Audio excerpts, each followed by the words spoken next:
Good evening, and thank you all for coming tonight, and welcome to the Coliseum at Caesar's Palace. This will be an emotional evening, and one that we will remember forever. As you can see under the spotlight, there's a golden casting of a hand, a very special hand that was a key part of the most loving and romantic story that I've heard in my 52 years of living in America. Last August, after Celine's year away from this stage to take care of René and be with him in his battle against throat cancer, the show was about to reopen. But René would not be here to perform his ritual handshake in the wings before the show.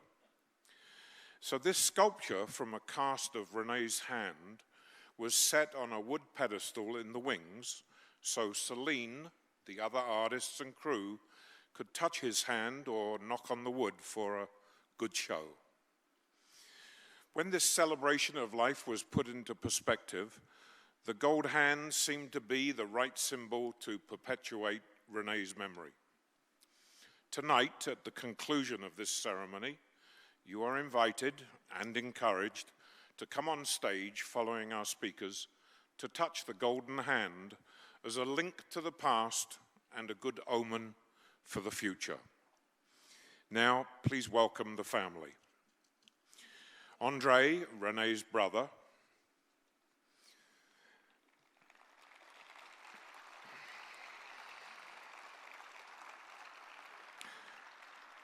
Patrick, René's son.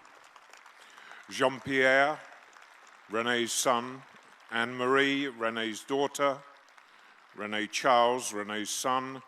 And Celine Dion.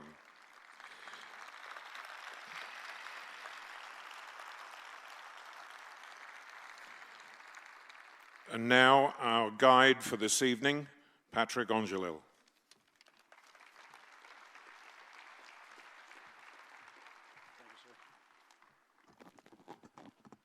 Good evening. Bonsoir. Thank you for being here to pay tribute to my father. Merci d'être venu rendre hommage à mon père. I'm sure you will be very happy knowing that you are all here tonight, all his friends, all his business partners, all his fans, together in this celebration of his life. Throughout the evening, we will hear some musical interludes, and I'd like to introduce you to Mr. Scott Price, musical director for Celine's show.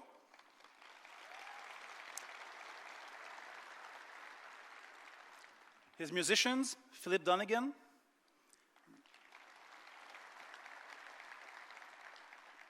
Jennifer Erickson, Dimitri Kurka, and Lindsay Springer. So now, let me introduce you to the first speaker of the night, Mr. Gary Selesner. Gary Selesner is the president of Caesar's Palace. Gary has always treated Celine and René as family and has been extremely supportive in the best of times and in the hardest of times. So please, join me to welcome Mr. Gary Selesner.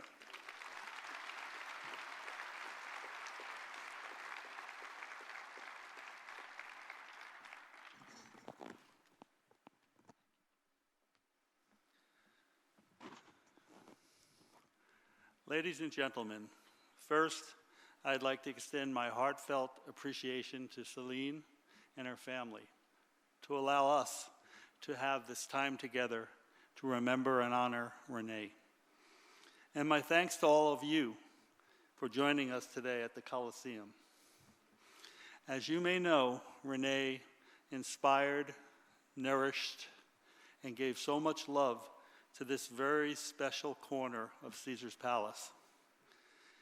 And it's an honor to be asked to say a few words about René, who over the past 11 years I have had the pleasure of getting to know. We already know about René's extraordinary qualities, and without question, he was bigger than life and astoundingly successful.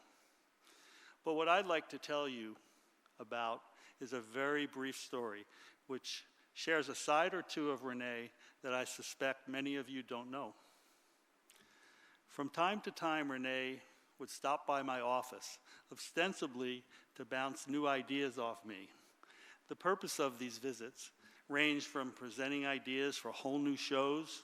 For example, René once asked if I thought it was a good idea to include the 40-piece orchestra in the second show, and to presenting new numbers he and Celine had decided to drop in to freshen up a new day. Now, René, being one of the world's greatest showmen, hardly needed my or anyone else's opinion, and I'm sure he and Celine had long since made up their mind about these new elements. But being an incredibly gracious and polite man, he wanted me to feel part of the process and would seek my input anyway. And it did feel good, I have to tell you. So that's the first thing I want you to know about René. What a warm, gracious, and considerate man he was. But René was also a little superstitious. And I guess that shouldn't be a surprise to us, as we all know he loved to play. But he was even superstitious about Celine's shows, despite how incredibly successful they were. In the beginning, when we were still getting to know each other, René came to visit me to share a new idea for a new day. And when I reacted favorably to the idea, I went on to thank him for how successful the show was and how much it meant to Caesar's Palace. As soon as I said the word successful, he reached out to tap on wood. The only problem was there was no wood to tap on. René searched with his knuckles and his eyes and then resigned himself to rapping on my stone and glass coffee table and pronounced in his whispery voice, "Tabernacle." I was so embarrassed. René Angélil comes to my office and wants to tap wood for good luck, and I didn't have any for him to tap on. Fortunately, several days later, or maybe it was a few weeks, a gift arrived at my office. It's a beautiful solid wood box. It plays music when you open the lid. I can't remember who sent it to me, maybe René. In any event, I placed it on the coffee table in front of the spot where René always sat. And when the next time he came to visit me, before he left, he tapped on that wooden box. And he did it every time thereafter he came to see me. Now, there's a picture of René in that wooden box. And while I don't consider myself a superstitious man, I tap on it frequently for good luck.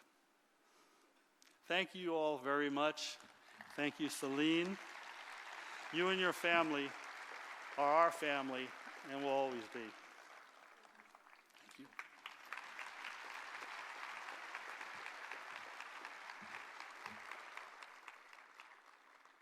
Thank you, Mr. Sessner.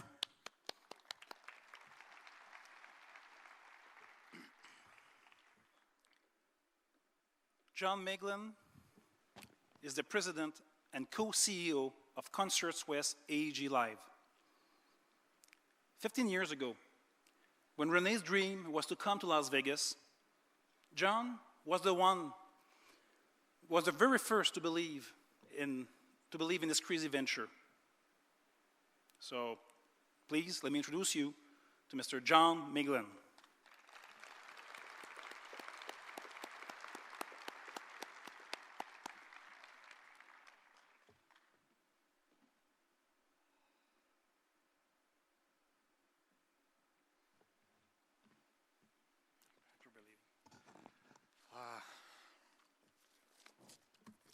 Good evening, and thank you all for being here tonight.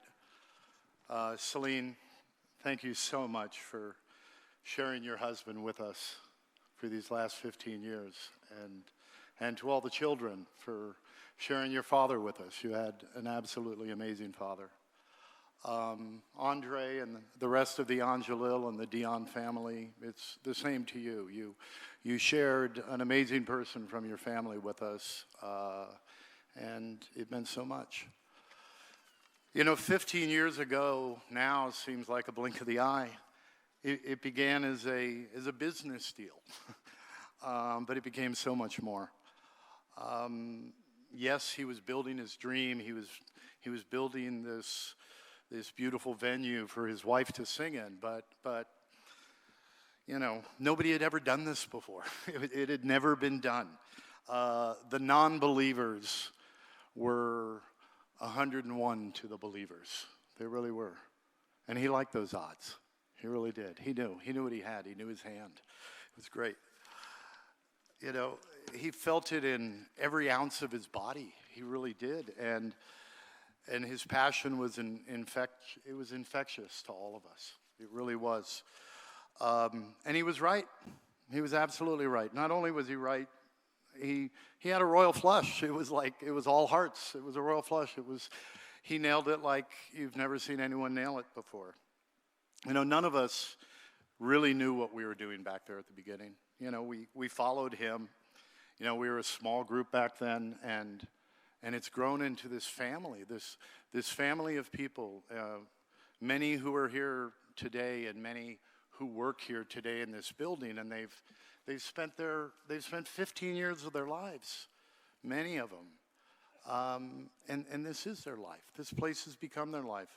I've walked through here for the last couple of days, and I've spoken to so many people, you know, and they all have their own personal René story. It's fabulous. You know, they all talk about his generosity, his kindness, his loyalty, his values. So I just want to say on behalf of all of us here from AG and everybody that works here in this building and that, you know, we want to thank René for that. We really do. You'll hear so much tonight about René's values and how he treated people and that, but I want to talk a little bit about his business sense, because he was like, numbers to René were like breathing, okay? They really were. He got them so quickly. His passion for launching, for marketing, for all of that, I mean, he was a genius at those things. But where he was really a master was in the presentation. He was a master at the presentation, and we all know it. We all know how much René loved food, and I mean, food was glorious, was the only word you could use for food with René. And when you had dinner, it was there was 12, 14 people around the table. And when you would go to his suite to have breakfast for meetings and that, if you walked in the morning and there was just, you know, some biscuits and some donuts and some coffee, you knew it was going to be a regular businessman meeting. But if you got there and there was, you know, somebody serving you and then making omelets in the corner, you know, it was starting to get, you know, okay, this is going to get a little expensive here. I wasn't sure what's going on. So, I mean, but that was kind of normal in that. But what happened, a lot of people don't know, but there's this big screen behind here. It's 110 feet wide, okay? And it's the biggest indoor screen in the world, okay? And it wasn't part of the original plan, okay? I think LePan or somebody came up with it. But one day René called and said, John, I'd like to meet you and my boss at the time, Tim Lewicki, for a meeting in L.A. And I went, oh, meeting in L.A.? Why is he coming to L.A.? Normally we go see him. And he said, oh, no, we're going to meet at the Ritz-Carlton down at the marina for breakfast. And I went, uh-oh. So I called Tim and said, we're going to meet René for breakfast at the Ritz-Carlton. He said, what's going on? And I tried to explain to Tim the different breakfast setups. He didn't quite get it. But we got there, and we were escorted into a private room. And there was the bakeries, and there was fruit. There was even a guy serving bakeries. There was a guy making omelets over in that corner, and there was another guy making crepes and pancakes over here. And I turned to Tim and said, I think this is going to be the most expensive breakfast you've ever had.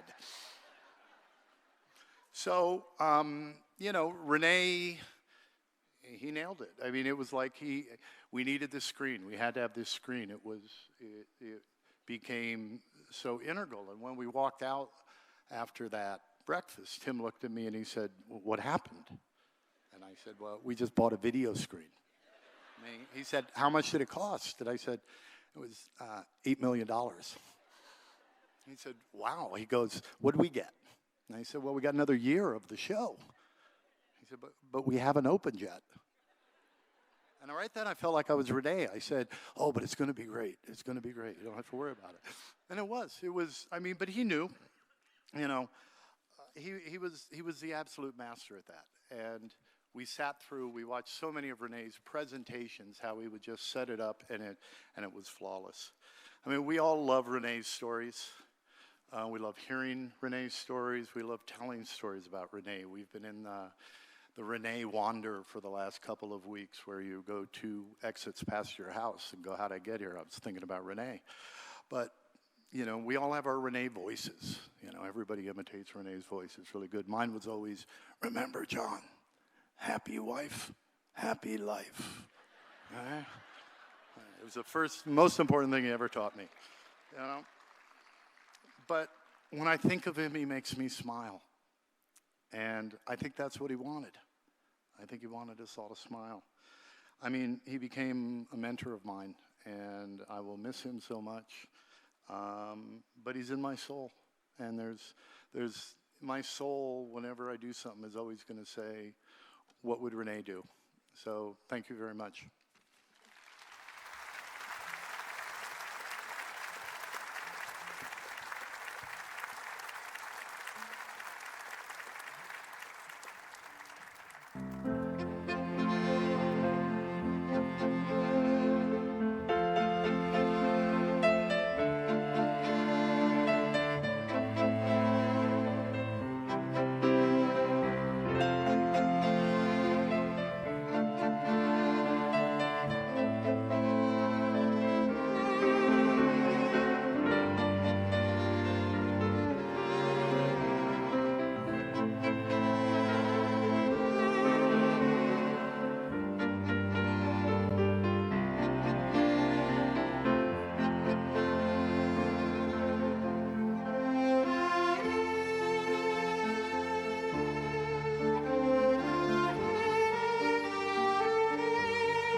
Please, Scott Price and his string quartet.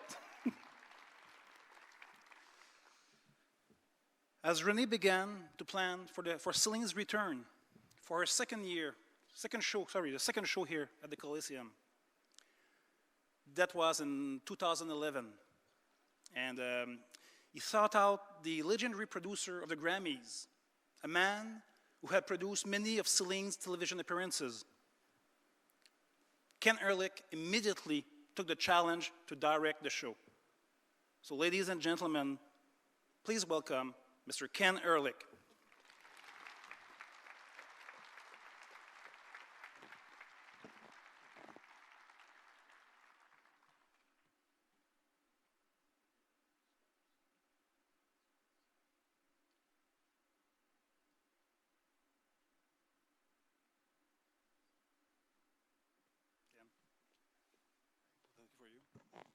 Thank you.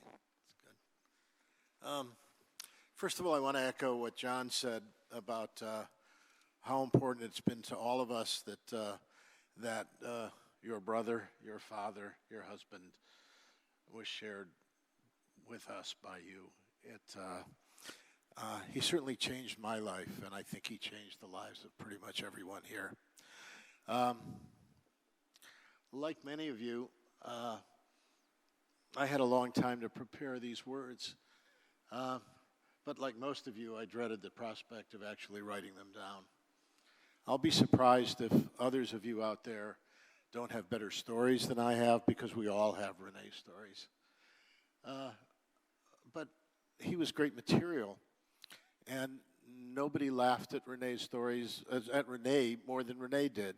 And I'm reminded of the few anecdotes that I want to tell of the times that I think a number of us in this room would sit and watch the video of the Baronets doing the Freddie. It was one of the joys of our life, and we laughed like crazy, but nobody laughed more than René. If you haven't seen it, you can YouTube it, and you should. He had this rare quality of being able to be the target, but at the end of the day, when you thought about it, in fact, you were the target, and René was the one that was laughing hardest of all. Of the many stories that I will always carry with me, there are a couple that really help define René for me. Jack Sussman and I used to come to Las Vegas often to meet with René about Celine's television work, and there would be the inevitable dinner that would be no shortage of dishes on the table, and normally they'd be followed by the invitation, boys, let's play some blackjack. I can't do René, but nobody could. He did it better than anyone else. And we'd go to a table. This particular time we went to a salon, and after wandering around from table to table until René found the one, he invited us to sit down, but he had a very specific instruction. He was going to sit in the middle, and Jack and I were going to flank him on either side.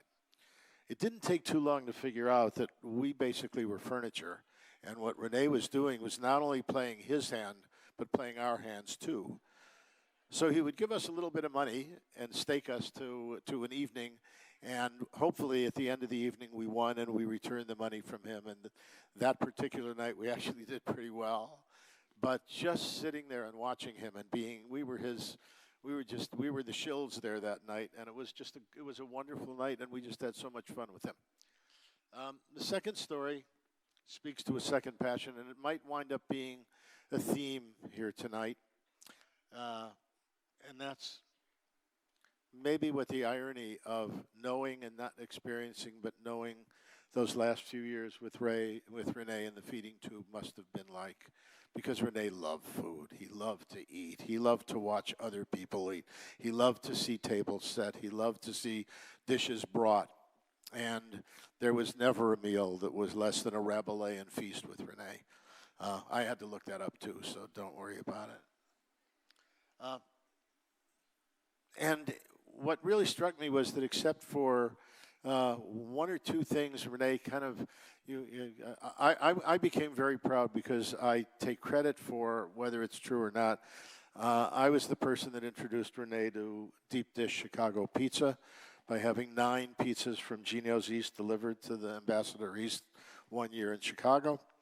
And the other thing that a lot of us, we fight over this, is who was the first person to take René to the In-N-Out drive-thru. And I'm telling you, it was me, okay? I was there. It was long before selfies, but I did it. And I had a big fight with Rob Prinz, who's going to tell you that he did it. He didn't do it, I did it. But maybe that's the point of this. René loved his bolognese and fancy foods from the greatest restaurants in the world.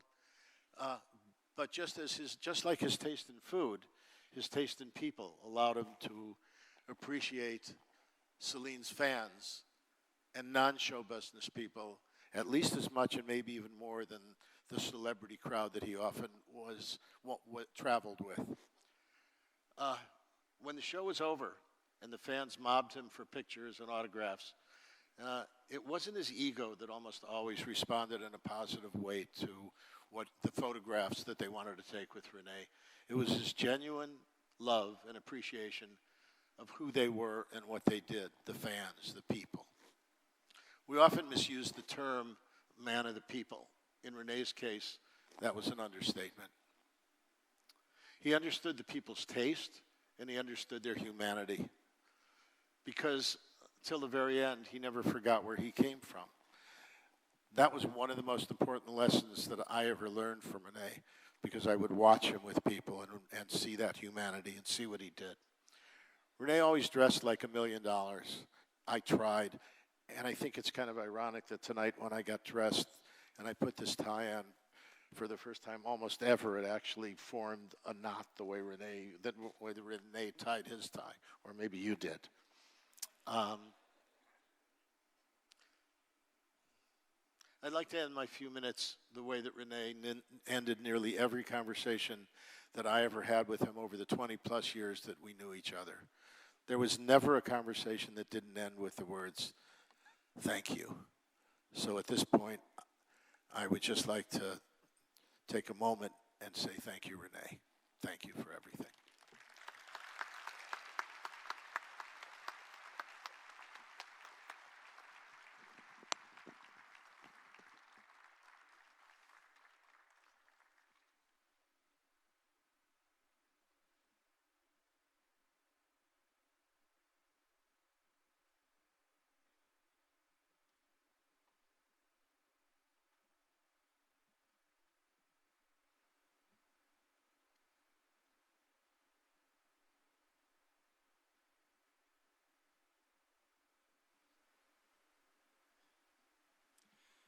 Thank you, Ken.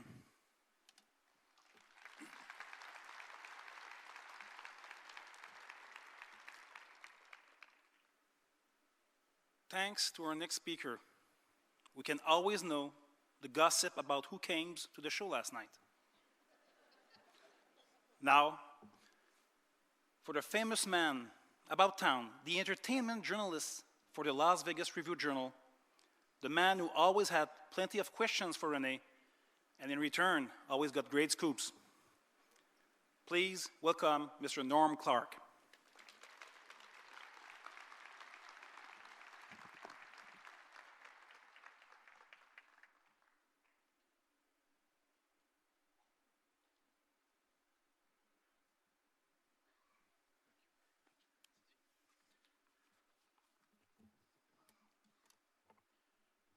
Honored to be here tonight. Thank you very much.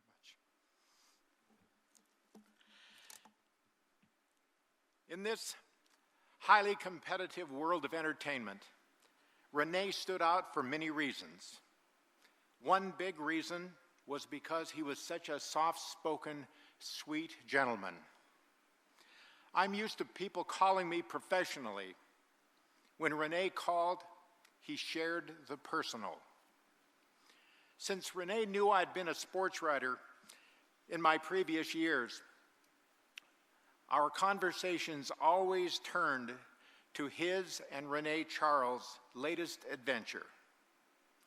One day, René called me from the Las Vegas Motor Speedway. RC had just met one of his big heroes, NASCAR driver Tony Stewart. All of 5 years old, RC had clearly inherited his parents' love of sports. During another conversation, René and Celine raved about RC's budding golf talents. They had just played the legendary Augusta National Course, home of the Masters. It would have been enough just to play on that course, but RC went out and had one of his best days ever and shot a score in the 70s at age 13.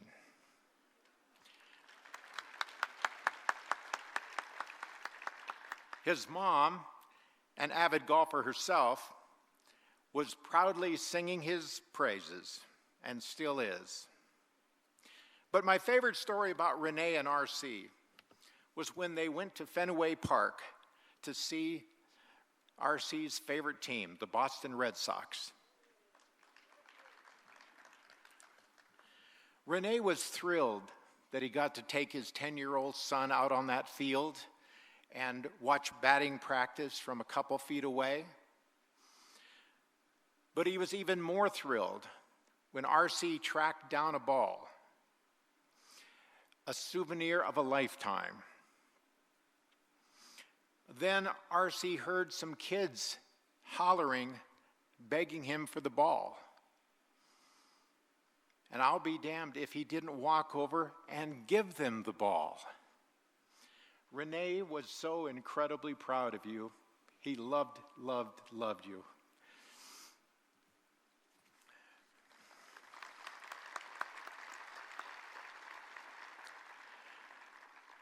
After the game, R.C. told his dad, "This has been the greatest day of my life."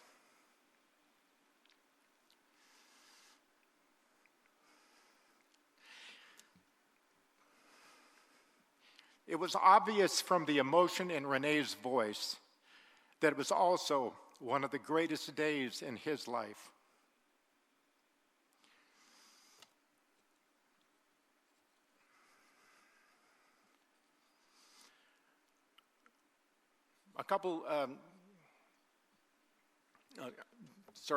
To commemorate that special day, René later surprised R.C. on his 11th birthday by having a commemorative brick installed at Fenway.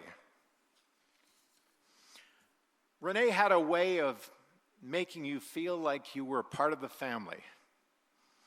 I'll never forget the time he called me on a Saturday and said that the twins had just been baptized in Las Vegas. I swear I felt like a proud uncle. As much as René loved sports, it was no match for the love he had for his family, and that came through loud and clear every time. Over my career, I've been blessed to meet many famous athletes and celebrities, but every once in a while, someone comes along who's so special, it changes me. René was one of those people. He was professional. He was kind. He was honorable. I'm so grateful I got to know him, and I miss him. Thank you.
John Delp is the Senior Vice President of A&R at Columbia Records Sony Music. All of Celine's English language albums have been produced under his trusted guidance and with his great advice. Ladies and gentlemen, please welcome Mr. John Delp.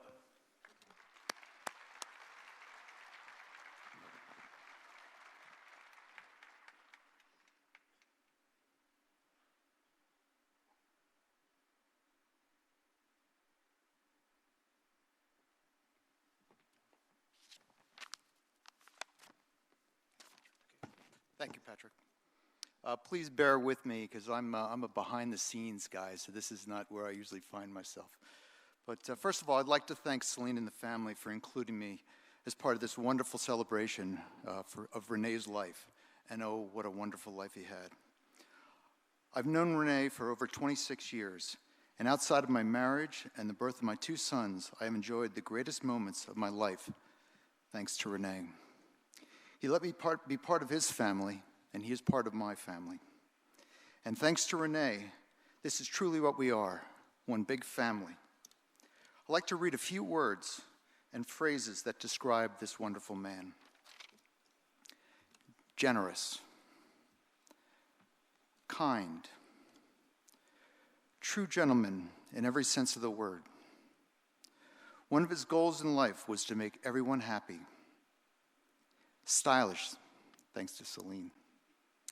Dreamer, risk taker, pioneer, visionary, leader,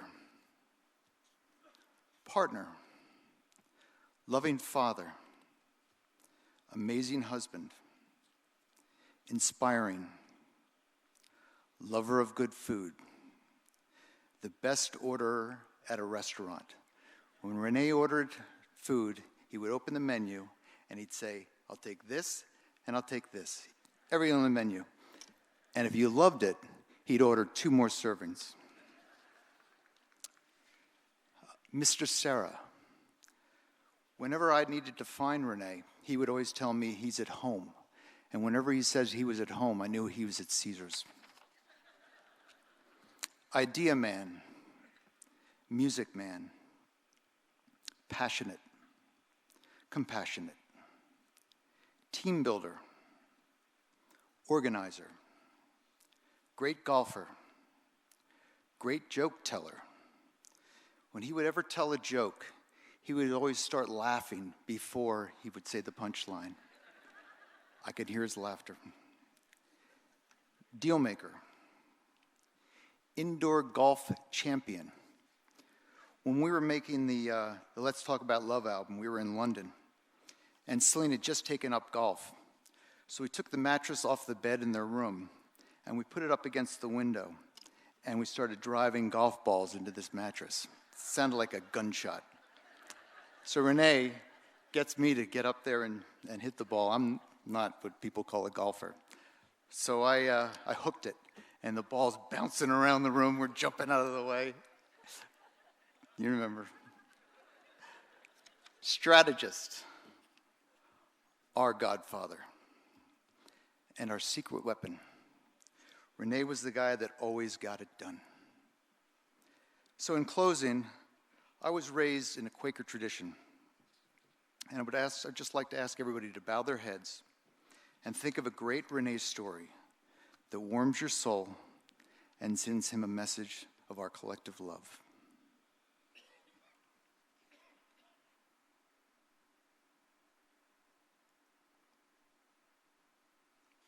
I love you, René. Thank you.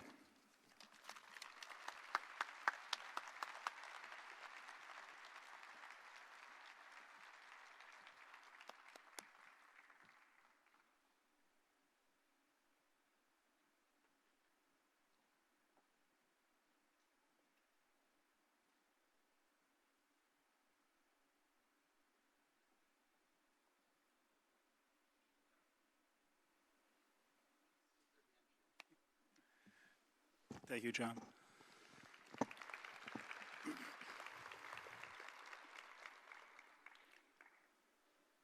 Mark Giuliano is currently the president of Sands Bethlehem Casino in Pennsylvania.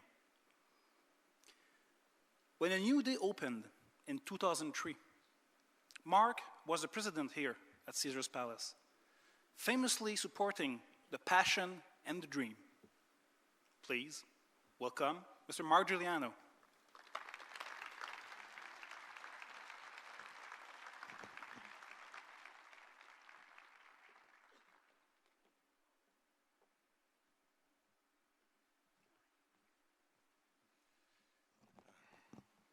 Well, good evening, everyone. And I'd like to begin by telling you I can't tell you how honored I am to be given the privilege to share a few words about my friend René, my dear friend René. And I knew that throughout the night and from the speakers who had spoken before me that everyone would be telling the wonderful attributes that we all know to be so true about René. So I wanted to come up with 2 stories that I think maybe have never been heard before about René. One, I'm almost sure has never been heard. One, maybe. He came up to my office one afternoon and he said, "Mark, something very funny happened today." He said, "You know, in the morning while Celine is still asleep, René Charles and I go out and we do our daily errands." He said, "We usually stop and get a Krispy Kreme because Celine's not too fond when we do that." He said, "And of course, we get whatever else we need, and I get my lottery tickets." And so we come home that day, and I explained to René why I choose the numbers I choose and why this place where we buy them is the luckiest place, and that today is going to be our lucky day, and we're going to win this lottery one of these days. And at that moment, Celine, who was not home at the time, had called with some very good news from the doctor's office. And René started to tear, started to cry. And René Charles says, "Papa, we won, we won."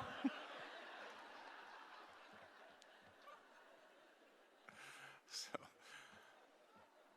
my second, little did he know how much he had won.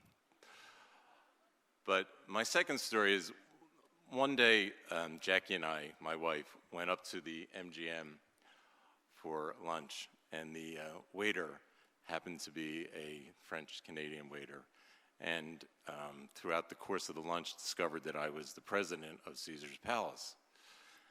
So inevitably, it has been our experience that the next question would be, "Can you get us tickets to see the Celine show?" Or, "Do you know Celine?" Or, "What is Celine really like?" But none of those questions came. He said to us, "Do you know René?" I said, "Sure, we know René." I said, "But quite frankly, we're a little surprised. Usually people want to know if we know Celine." And he said, "Oh no, don't get me wrong. Everyone in Montreal loves Celine, but René, he is a god."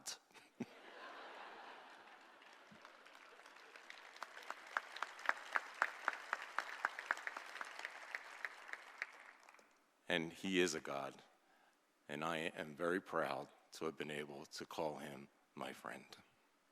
Thank you.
The CEO of Caesars Interactive and also the chairman of Cirque du Soleil, Mitch Garber's relationship with René started in the poker world, and their path from Montreal to Las Vegas have crossed on many occasions. Without further delay, let me introduce you to Mr. Mitch Garber.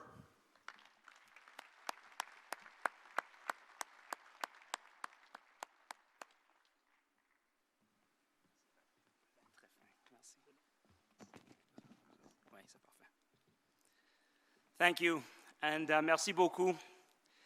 I have the honored distinction of being a Montrealer, a Quebecer, a Canadian, and a member of the Las Vegas gaming and entertainment community. I began my career as a gaming lawyer in 1992, and I met René in 1995. We went to the Mike Tyson-Pete McNeely fight here in Las Vegas at the MGM Grand together. But it was years later, when I came to Caesars and took over René's beloved World Series of Poker, that he paid me the biggest compliment of my career. Mitch, you know, you, me, Céline, and Guy Laliberté here in Vegas, it's not a coincidence. So please just remember to always be nice to everyone, because that's who we are. I heard two things. One was that René considered me, even if in some infinitesimally small way, to be part of the same club that he and Céline were in, Quebecers influencing Las Vegas. That, of course, was the compliment. And the second thing was a big lesson, that you can be successful and you can be nice at the very same time. Such a simple lesson.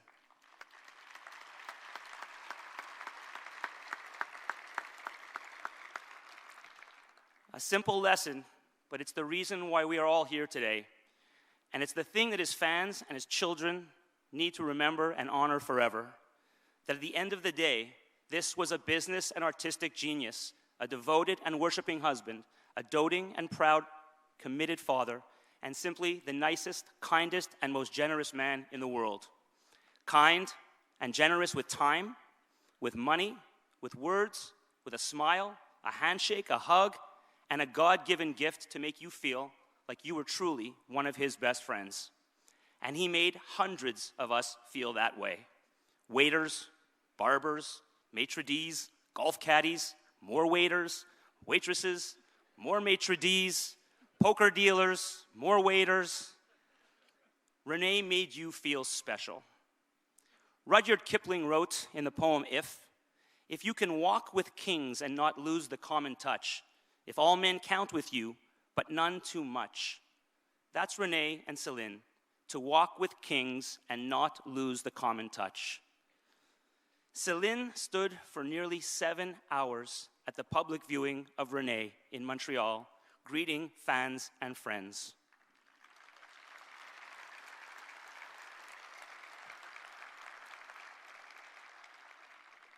Who does this? Incredibly nice and humble people who have not lost the common touch. And what about the teamwork of René and Céline? René admired Colonel Tom Parker and Elvis, but this team, I believe, had much more.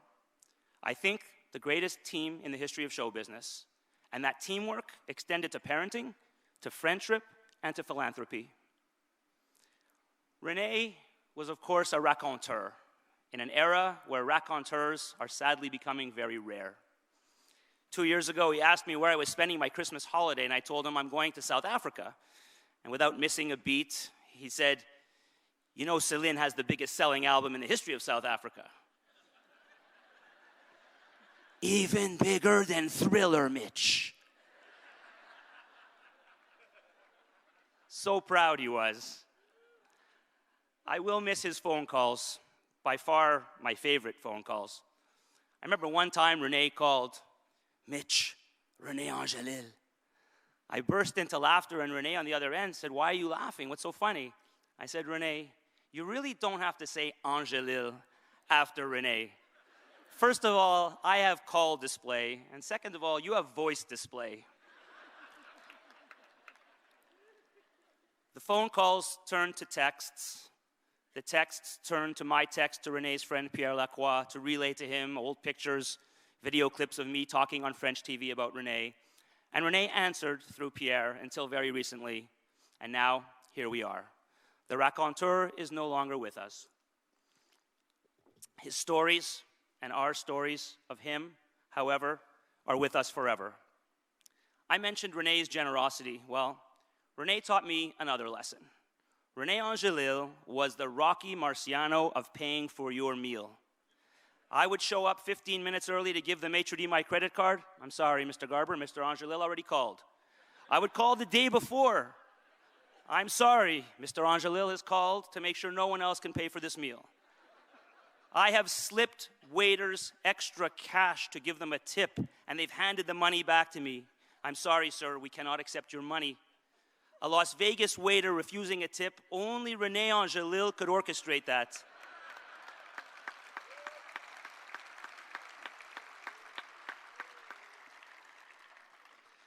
So about 3 years ago, I was sure I finally had René beat. We had set up a golf game at his course near his home in Lake Las Vegas. We were teeing off at 10 a.m. I hadn't planned to play golf, so I showed up about 40 minutes early to make sure that I would be able to buy myself some balls, some tees, a golf hat. I get to the pro shop, there's nobody there. I gather the things I need. I come to the cashier. I lay my credit card on the table. I don't tell the cashier who I'm playing with, so there's no chance that René can pay. And as God is my witness and I stand here today, a little voice comes out of nowhere. And I hear, no, you can't pay for anything. I've got this covered. I turn to the rack of golf clothing, and the voice was that of a 12-year-old René Charles Angélil. And I remember that day saying to myself, my God, there's two of them.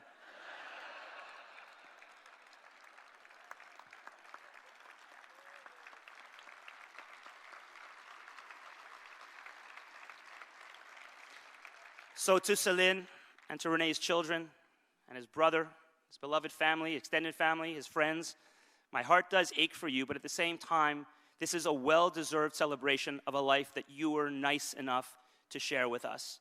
It is who you are. Et finalement, un mot à Céline. J'espère que mes yeux sont aussi rayonnants, ouverts, lorsque je parle de ma femme, que ceux de René lorsqu'il parlait de toi. I hope that my eyes are as wide open with love when I talk about my wife as René's were when he talked about you. René, rest in peace, mon champion.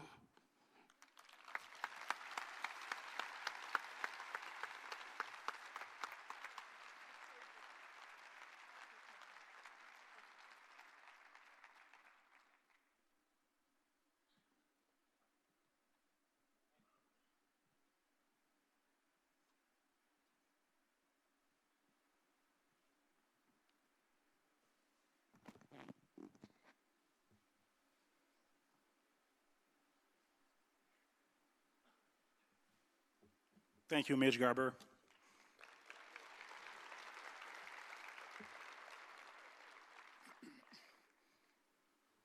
After A New Day opened here in 2003, René and Céline met many extraordinary people in Las Vegas. One very special lady helped René and Céline to become real Las Vegans by introducing them to the most beloved charity here in Las Vegas, Opportunity Village. Linda Smith is the Chief Development Officer for Opportunity Village. Please welcome Mrs. Linda Smith.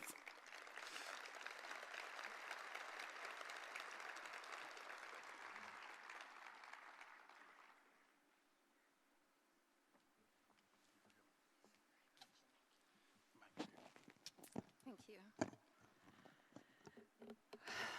My heart is beating out of my chest.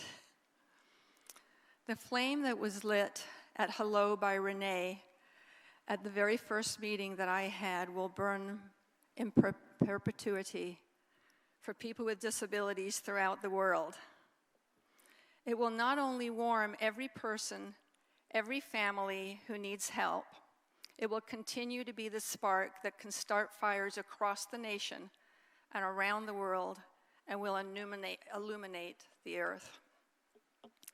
My name is Linda Smith, and I am with Opportunity Village, but I am the mother of a son, Christopher, who has Down syndrome.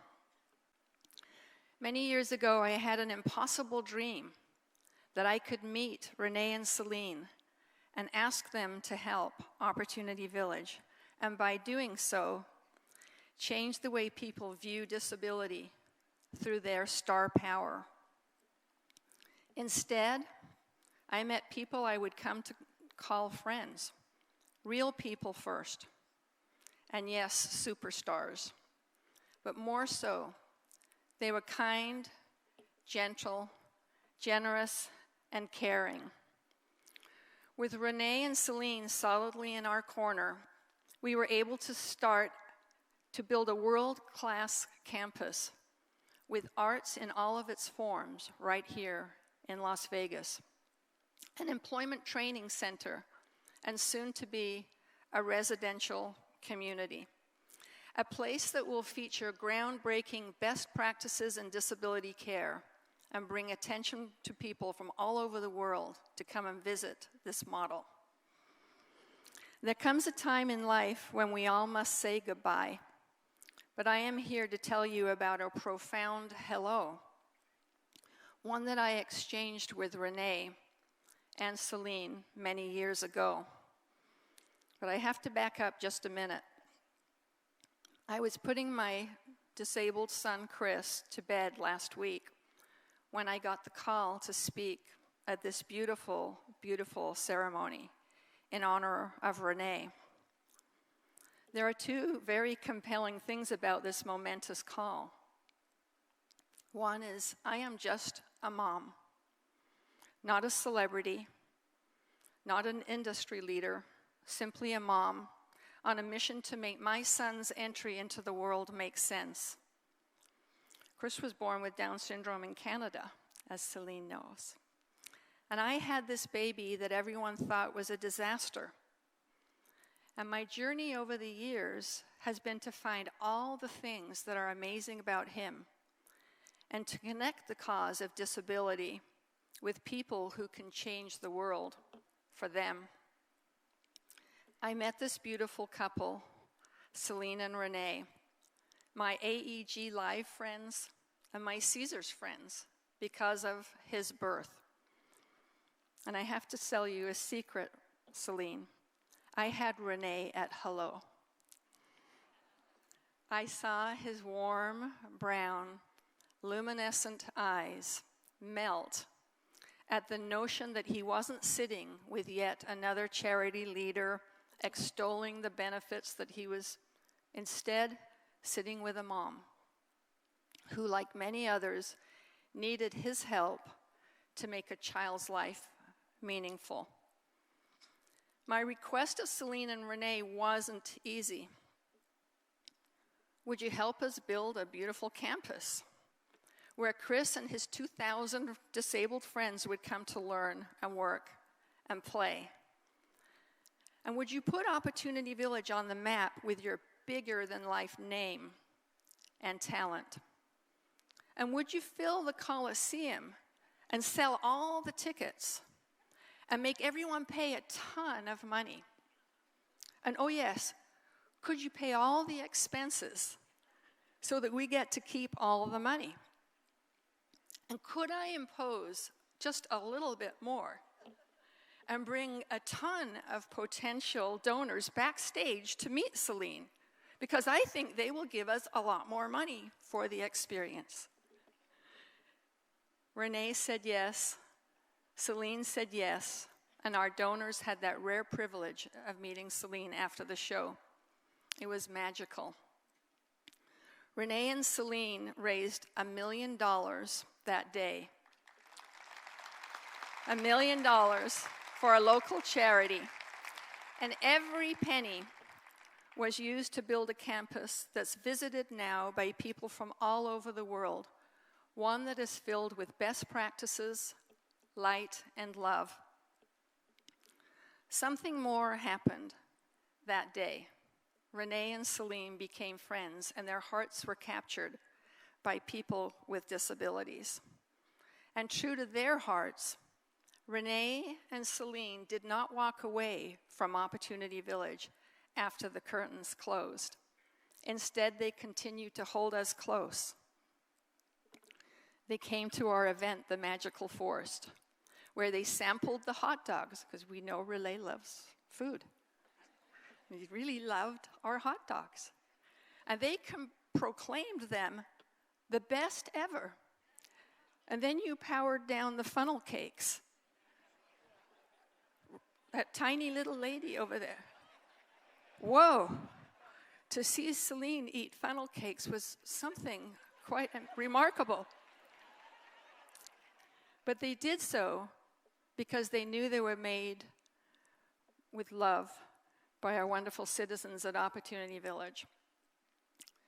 They brought René Charles each year, and he rode the Forest Express train. And recently, Celine came back with Eddie and Nelson and brought a ton of our cotton candy to go. We had a great day that day, Celine. When they would visit, from the look in René and Celine's eyes, I could see that their children were the ultimate reward for a life well lived.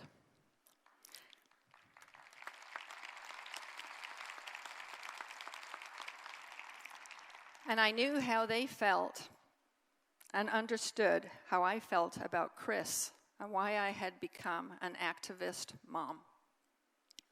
My son is a young man with an intellectual capacity of a toddler, and his needs are great, and they always will be. But he is loved and valued, and his life has meaning, and he brought me to this stage today.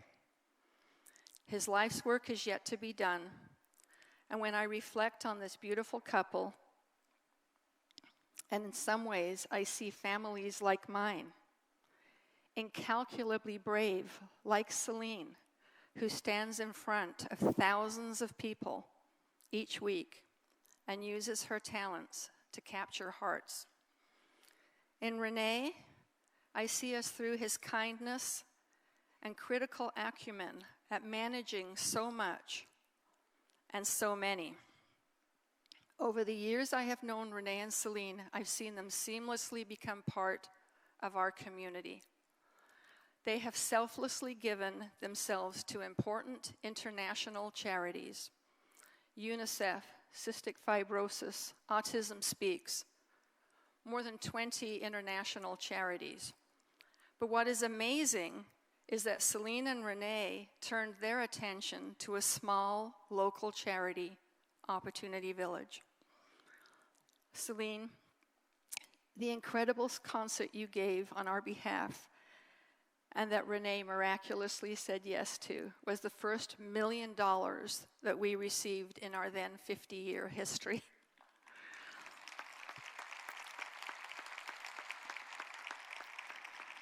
You gave us the credibility and a reputation that we now have that has enabled us to climb the mountain and raise every penny we needed to build this campus and more. You shined a light on us and gave us hope. If truth be told, Celine and René gave us the courage to go on and succeed. Celine, your friendship has strengthened me, and René's commitment to you has inspired me. With you in our corner, it steeled my resolve to fight for Chris and his friends, and ultimately for every person with a disability. Because, folks, to commune amongst the disability community, as Celine and René will tell you, is to learn a mysterious wisdom, to learn to listen, to accept that they are teachers who speak to our hearts and who expose our most human feelings. I have become a pupil in my son's school. To be fully human is to be part of the whole human family, not separated from it like people with disabilities were for most of their time on earth. Celine and René know this. They have supported and celebrated so many people who struggle to live their lives the best that they can. Celine, the the avalanche of support you have experienced since René's illness and passing is so because of the lives you and René have lived. Life will continue, it always does, but not without René looking down on you and your beautiful family. He will always be there to inspire you and keep your family safe. It is said that light enters at the bandaged place. Celine, everyone at Opportunity Village wraps you in their arms in a most imperceptible hug. The legacy you and René have built will continue to grow at Opportunity Village, and we will continue to celebrate you. The perpetual flame that you and René have lit at Opportunity Village will burn on and on. And as a mom, I wish to thank you and René. As a fighter for people with disabilities, I thank you for joining the fight and for your continued support and inspiration. René has given us all the strength to go to amazing new heights, and René will live in our hearts forever. Thank you so very, very much.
Gary Loveman is the chairman of Caesars Entertainment, the head of the world's largest gaming company, and the man responsible for preserving a strong relationship between Celine and René and Caesars. Please join me to welcome Mr. Gary Loveman.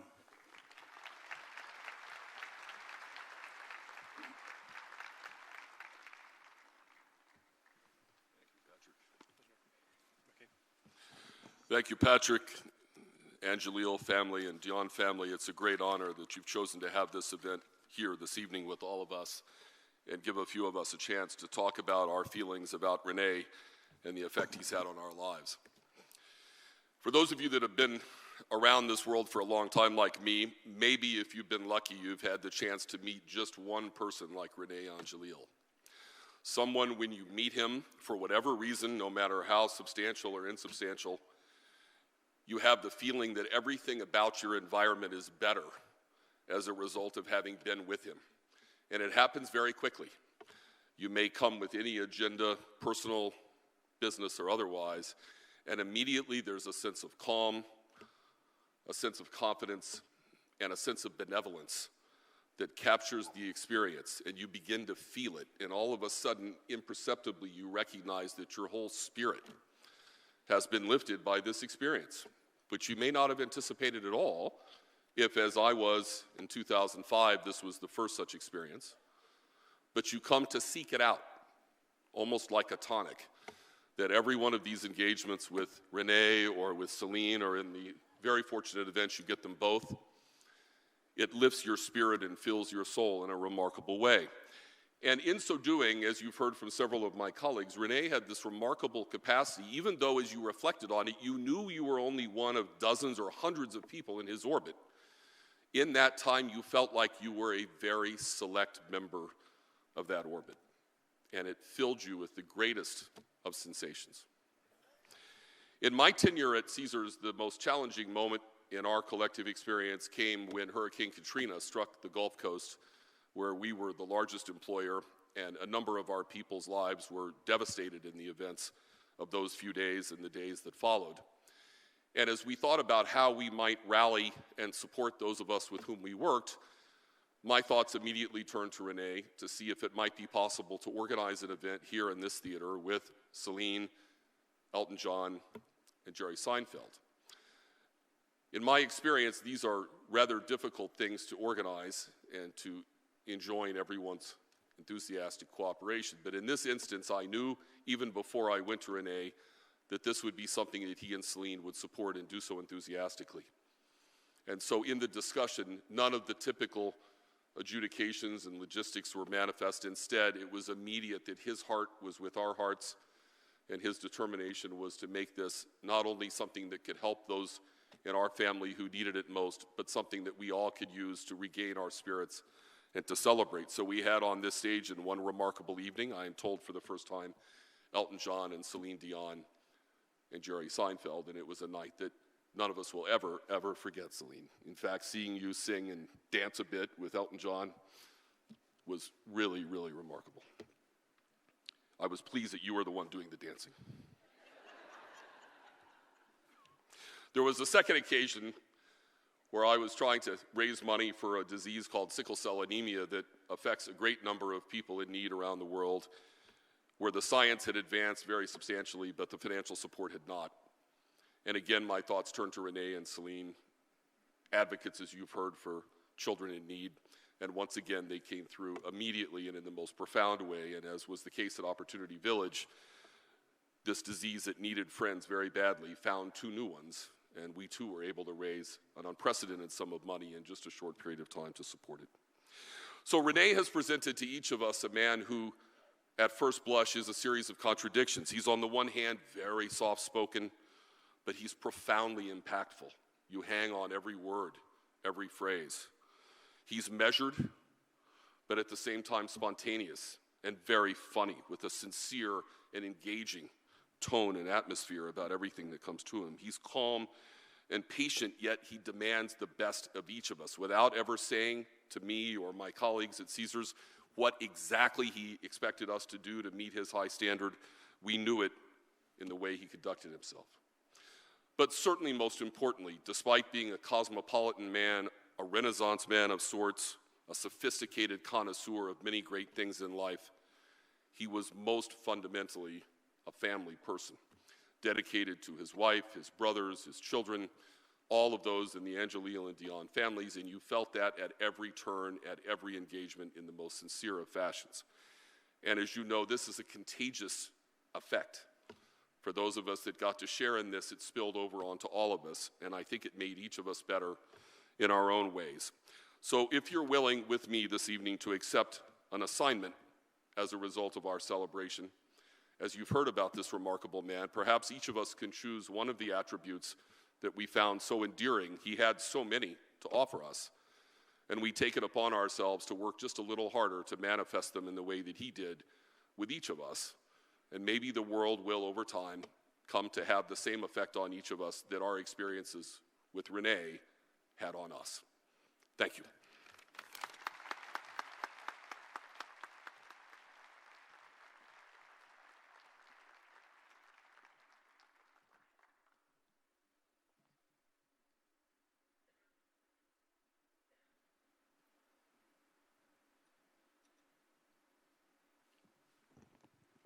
Thank you, Mr. Loveman.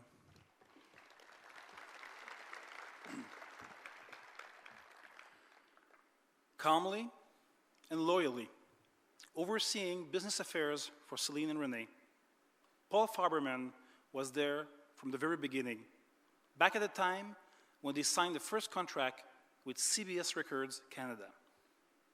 Let me introduce you to Mr. Paul Farberman.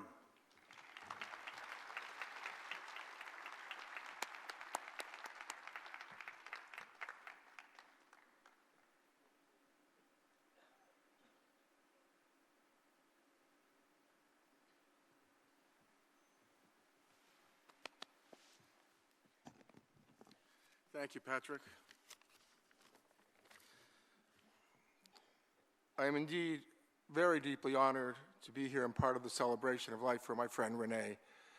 As Patrick mentioned, we go back a long, long time. It's over 30 years, 1986, when I first had the chance to meet René. And that happened actually in Paris, France. I was Vice President of Business Affairs for CBS Records in Canada, which would become Sony. And René and I had spoken on the phone about signing a contract to have her record for Sony. But we didn't have a chance to meet each other because he had to go off to Paris with Celine, who was recording a French album there. Well, as luck had it, I just happened to be taking a vacation around that time in Paris. And that's where we met for the first time. We've all heard and will continue to know René's love of food. So, of course, we met at a restaurant. I remember it like yesterday. It was called L'Étoile on Avenue de Wagram, just off the Champs-Élysées, and we both had steak au poivre, and that was the beginning of our mutual love affair for food, which we enjoyed many, many, many times. Well, we got back to Canada, the contract was signed, and her historic career with Sony had just begun. I shortly thereafter, though, moved to Los Angeles, but that didn't interfere with my friendship with René. In fact, it made it stronger. The timing was good because her first English language album, Unison, was recorded at David Foster's studio in Malibu. Again, the beginning of a long, long history that Celine had with David. Not just being in Los Angeles for the recording was opportune time, but they came back to record for an award show, a TV show, so often. And in these early years, they didn't know anybody down here, so Paul, come for dinner, come for lunch, come hang out. And I was very blessed and fortunate that for many years before I actually went to work for René, he really was my friend before he actually became my boss. And I'm very fortunate and honored to have had that opportunity to develop such an incredible friendship with this wonderful man that we all know.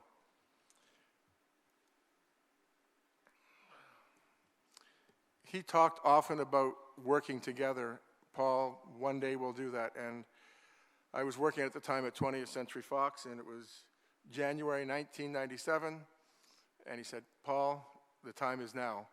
And I shook his hand, immediately said yes, went to tell my employers at Fox that I was leaving, and onward I went. And this was an incredible time in Celine's life and René's life because Fox was in the middle of making that little movie, The Titanic. And while I was in the office still working out my last few weeks there, I got a call from Mike Gorfain, who was the agent for James Horner, the composer of the score for Titanic. And he said, Paul, you know, James has written a song, he's done the score, but it just cries out for a song. He got together with his lyricist, Will Jennings, and we'd love to play it for Celine because no one has heard it, not James Cameron, the director. We'd love to play it for Celine. I called René, he said, love to hear it. We're in Vegas.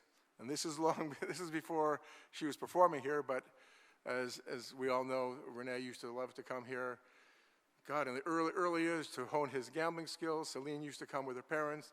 They'd love to sit at the pool, get away from those cold Montreal winters, enjoy some good shopping, and the Chinese food at Cafe Roma, right here, the old restaurant in Caesar's Palace that all us old people will remember.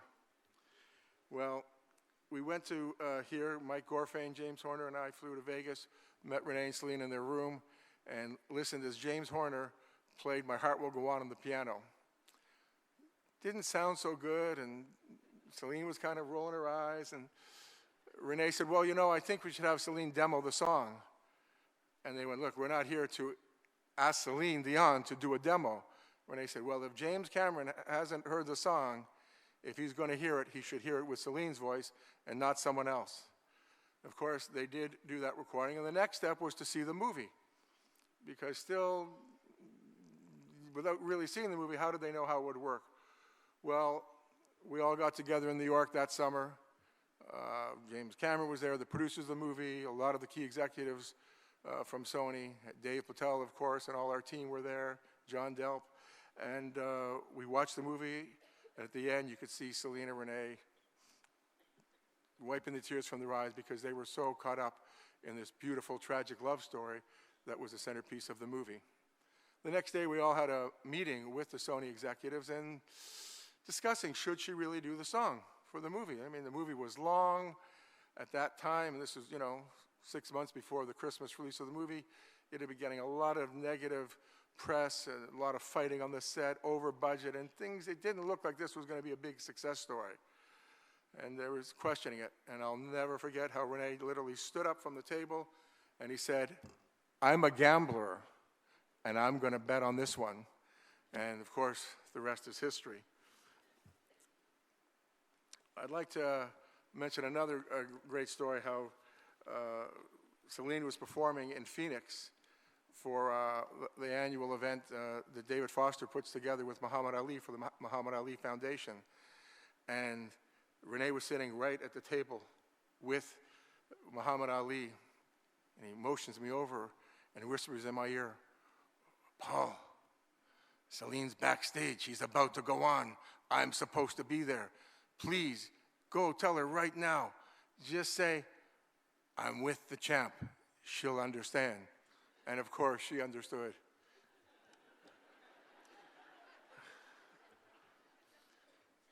We all know and have heard all the wonderful qualities about René tonight, and he never boasted and bragged about, "Oh, I'm Celine Dion's husband, I'm her manager." He went about his life doing what he did in his own quiet way. Well, I remember one night driving with him and Franco Dragon, the creator of A New Day, after the show, go out to an Italian restaurant here in Las Vegas, and René was driving. And if you've driven with René, you know that experience. He was driving, I was in the back seat, Franco in the front, and every time he would talk to me, he would turn around. And every time he turned around, the car turned around. He was wavering all over. Sure enough, sirens rang, and we got pulled over, and rose out his window. They asked René if he's been drinking. No, René hadn't been drinking. They asked him to get out of the car, and that's when he said something I really don't recall him ever saying. "Officer, my name's René Angélil. I'm the husband of Celine Dion. We're just going to get a bite to eat after the show." The officer laughed and said, "Get on your way and drive carefully."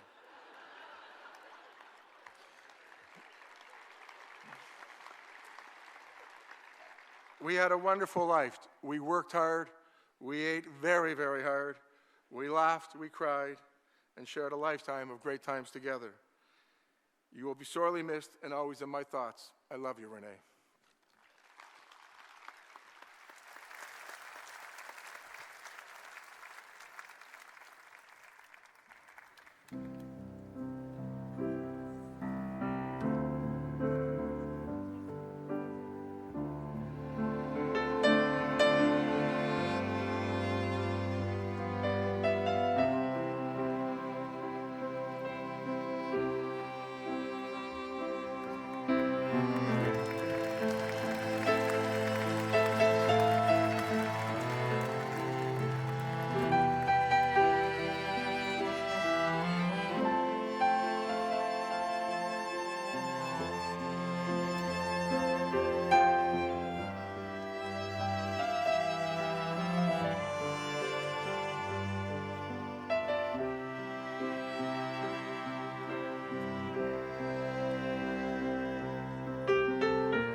just want to specify about Paul's story, about René's driving. We all attest, it was true.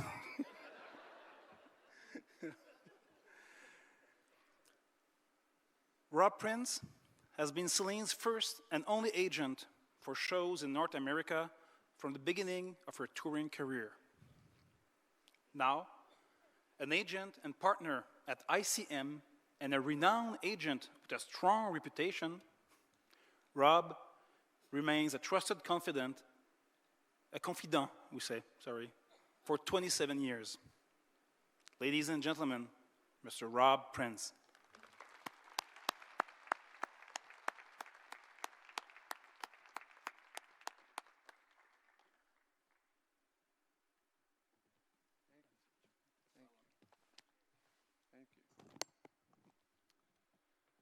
Good evening. First, I would like to offer my condolences again to Celine, R.C., Nelson, Eddie, Patrick, Anne-Marie, Jean-Pierre, Andre, and both the entire Angélil and Dion families. I'm very sorry for your losses. I also want to thank you for sharing René with us.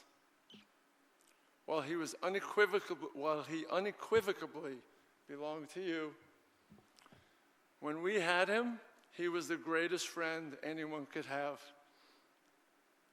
So for me, this is at once both one of the saddest times in my life to have lost such a friend, and one of the greatest honors bestowed to me in my life to be able to speak here with you today.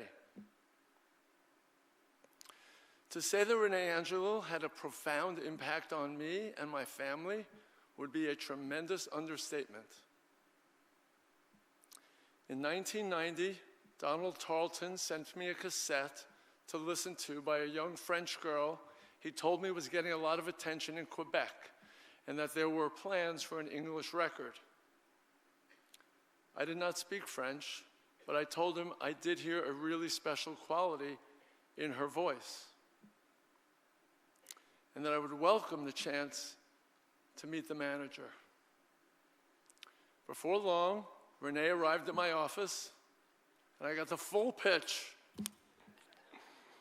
As you can imagine, I couldn't resist René or that voice, and I was hired on the spot as Celine's agent.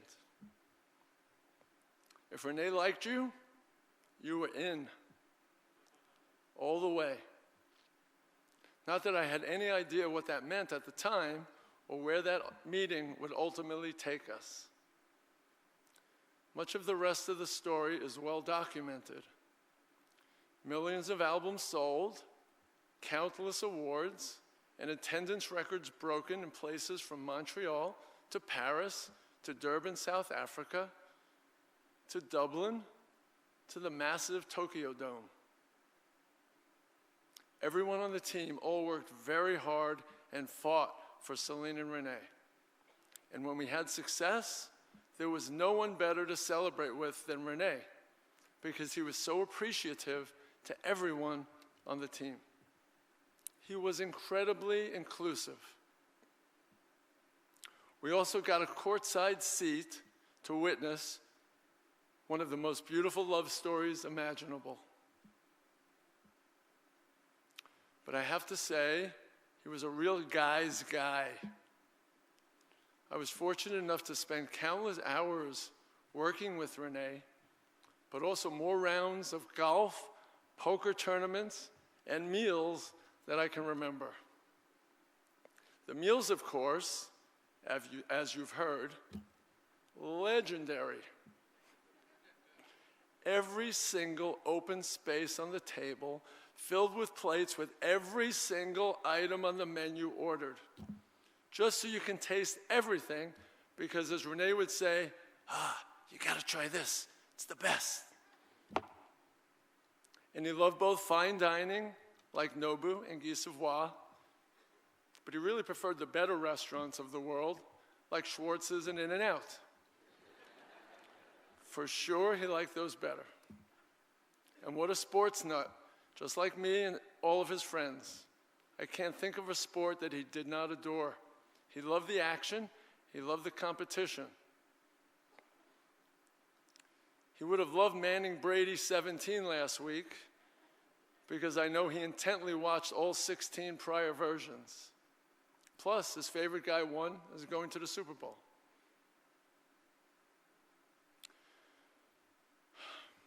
We also shared the same cancer, the same surgery, the same treatments. Having a friend to talk to who had been through what I was about to go through 8 years ago helped prepare and inspire me for the battle.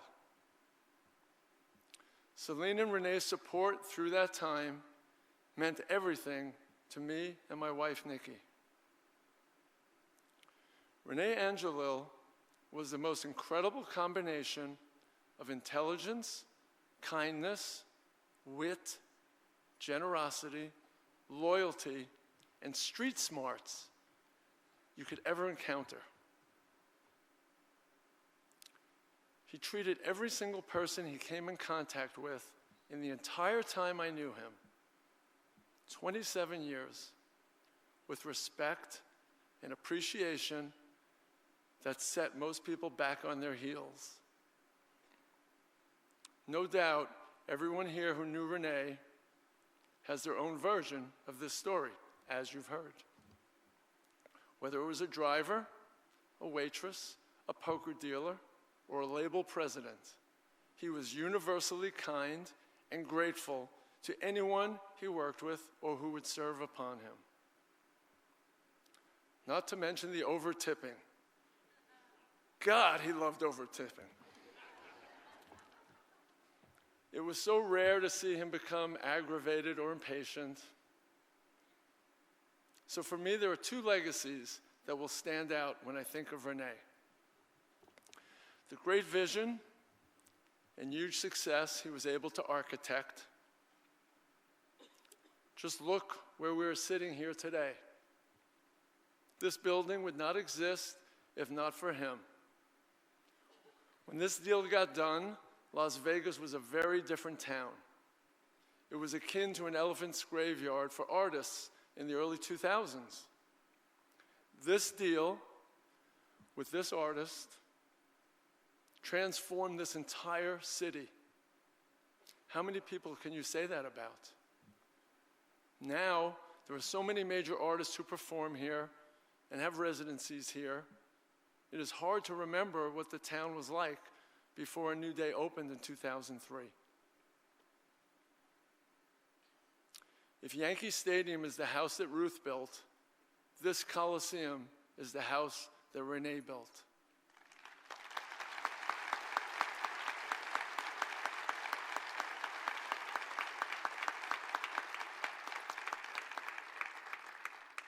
His spirit will be felt here always. The other legacy, and the one I think I will value the most, is what a teacher by example he was. He taught us that you didn't have to sacrifice your kindness and respect for others while being successful in this very competitive, rough and tumble business that we are in. How it's not hard to be generous to people, not only with your money, but with your spirit. When business situations or conflicts between people offered opportunities to be divisive or greedy, he remained steadfast and calm in being inclusive and collaborative. Extremely unique in show business. He taught us how to work together, how to treat each other, and to not sweat the small stuff. Whenever someone doubted him on this, he would raise his hand and say, "It's going to be okay." No matter how high the stakes, personal integrity and doing what was right never came in second. Never, not once. He made us all better. He made me better. And I will miss him. Thank you.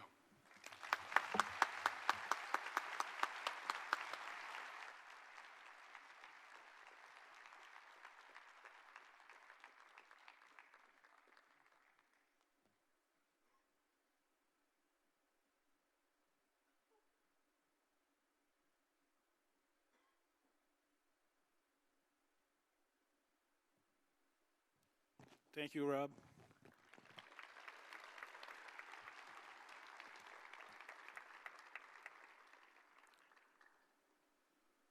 Already successful as a producer, a writer, and musician in his own right, our next speaker was instrumental in the very beginning of Celine's international English career, the career that René had always envisioned for her. I'm very happy now to introduce you to the one, the only, David Foster.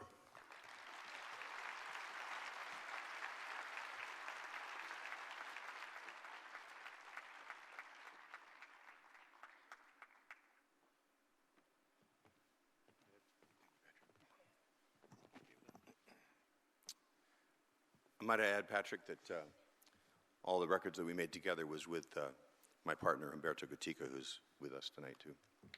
Thank you.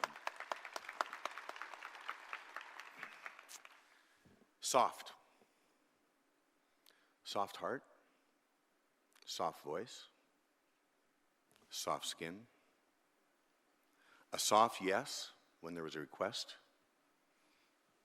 And a softer no for a request that didn't fit the mandate. I'm sure there's probably a kinder, gentler person on the planet other than René, but I have never met him. Not yet. He didn't demand your attention, he commanded it.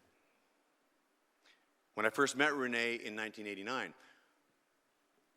I'll be honest, I kind of assumed that he was in some kind of Quebec mafia. You know the voice? No, I'm telling you, it's going to be great. And then the pressure of him telling me that he believed in this younger singer so much that he mortgaged his house. I mean, can you imagine how that affected my decision to get involved? How could I say no to the Quebec Mafia? But the second I laid eyes on the both of them, I knew that they were building the next Canadian treasure.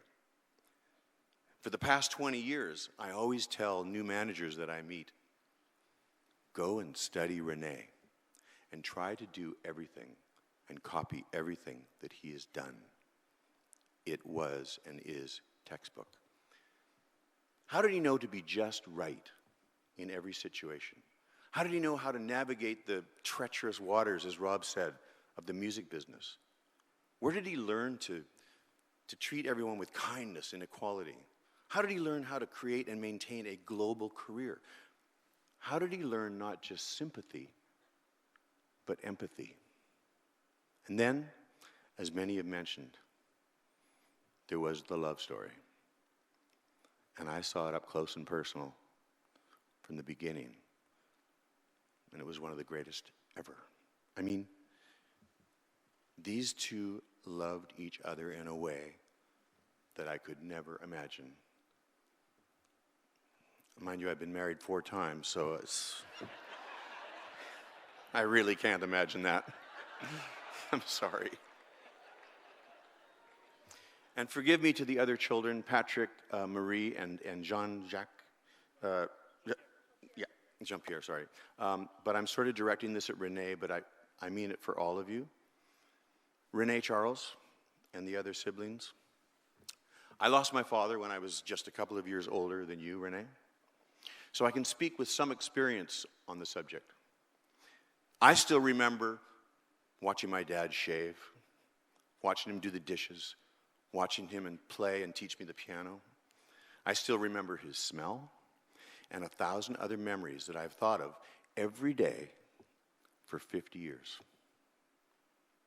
And he is still teaching me, and I still want to please him and never disappoint him. And I promise you that your pain will turn to memories, and those memories will turn into beautiful memories, and those beautiful memories will turn into lessons. And I promise you that your father will be with you for the rest of your life. He gave you a great He gave you all a great moral compass which points to true north, and you will never wander far from that. He has already made certain of that. And in turn, you will pass on that invaluable information to your younger brothers that don't know yet, as you noted, Renee, in your beautiful, heartfelt speech in Montreal. And finally, Celine, I can't speak to your losses from experience, but I will say this, that you have given so much love to Renee, to your family, and to the world, and that everywhere you go, your light and goodness shines. And it always has. Whether it's 20,000 people or an audience of just one, you make everyone feel special. But René, he was at the top of the list. There is much more love and light to come into your life in ways that you can't even imagine right now. And I really am sorry for your loss, but please take great comfort in knowing that the man you chose to be your life partner was the best of the best. He was a king amongst kings. He was a Renaissance man, a man of true character. He was a gentleman and a gentleman. Of course, you knew all this, and that's why you married him. That's why you devoted your lives to each other. But I'm kind of glad the world knows too. We all need a little Renee and Celine in our lives, for sure. Now, finally, this is Renee's evil trick on me, I'm sure. I'm going to perform a song. This is a song that I wrote and we performed at Celine and Renee's wedding. It's called The Color of My Love. And I think Renee, he loved this song so much, but I think he loved it so much because if he was a lyricist, I think this is exactly what he would have wanted to say to Celine on their wedding day. Out of all the people that could be singing today, it's me that has to sing this song. It's just, I gotta say, I can write them and produce them, but I can't sing for shit, okay? So, but just pay attention to the lyrics because, well, and Celine sang the song, so nobody could beat that anyway, so it's probably better that I just suffer through it. After the song, I want to ask you one favor, okay? When I end the song, on the count of 3, I want you to yell, stomp, cheer, clap, or anything else you feel like doing. Not for the song or for my lame performance, but to let René know that wherever he is right now, he will hear us and our love for him.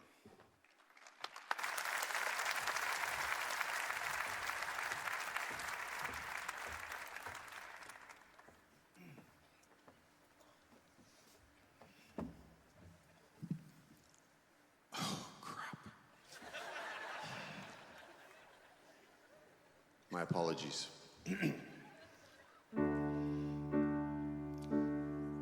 This is René singing to Celine, okay? I'll paint my mood in shades of blue, paint my soul to be with you. I'll sketch your lips in shaded tones, draw your mouth to my own.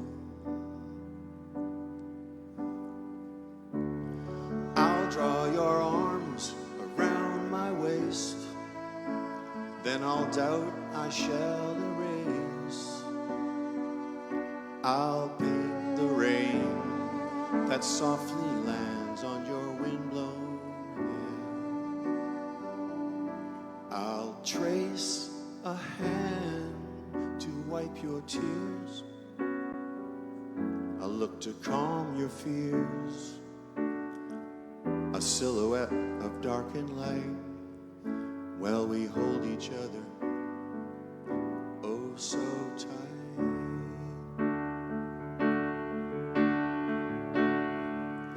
I'll paint a sun to warm your heart, swearing that we'll never part. That's the color of my love. I'll draw the years all passing by, so much to learn, so much to try. And with this ring our lives will start, swearing that we'll never part. I offer what you cannot buy, devoted love until we die.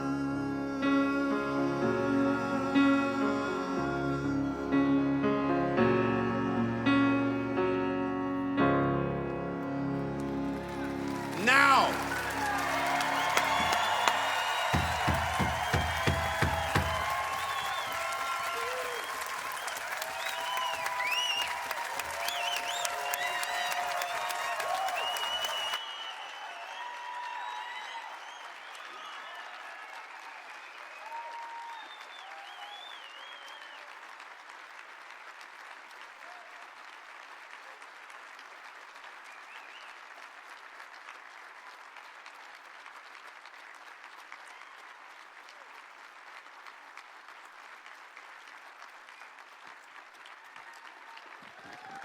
Thank you, David.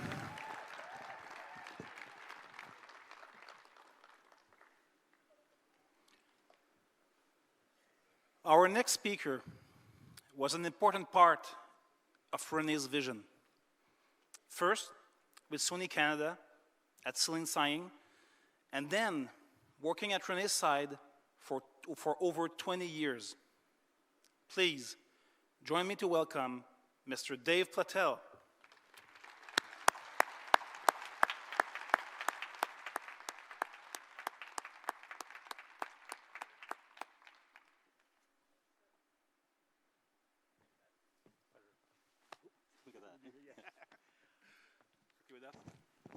Thank you, Pat. It's a great job you're doing this evening. You had beautiful words at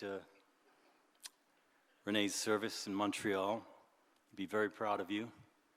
Same goes for you, RC. Beautiful words for your dad. I'm sure he loved the line about the smoked meat. David, that was amazing.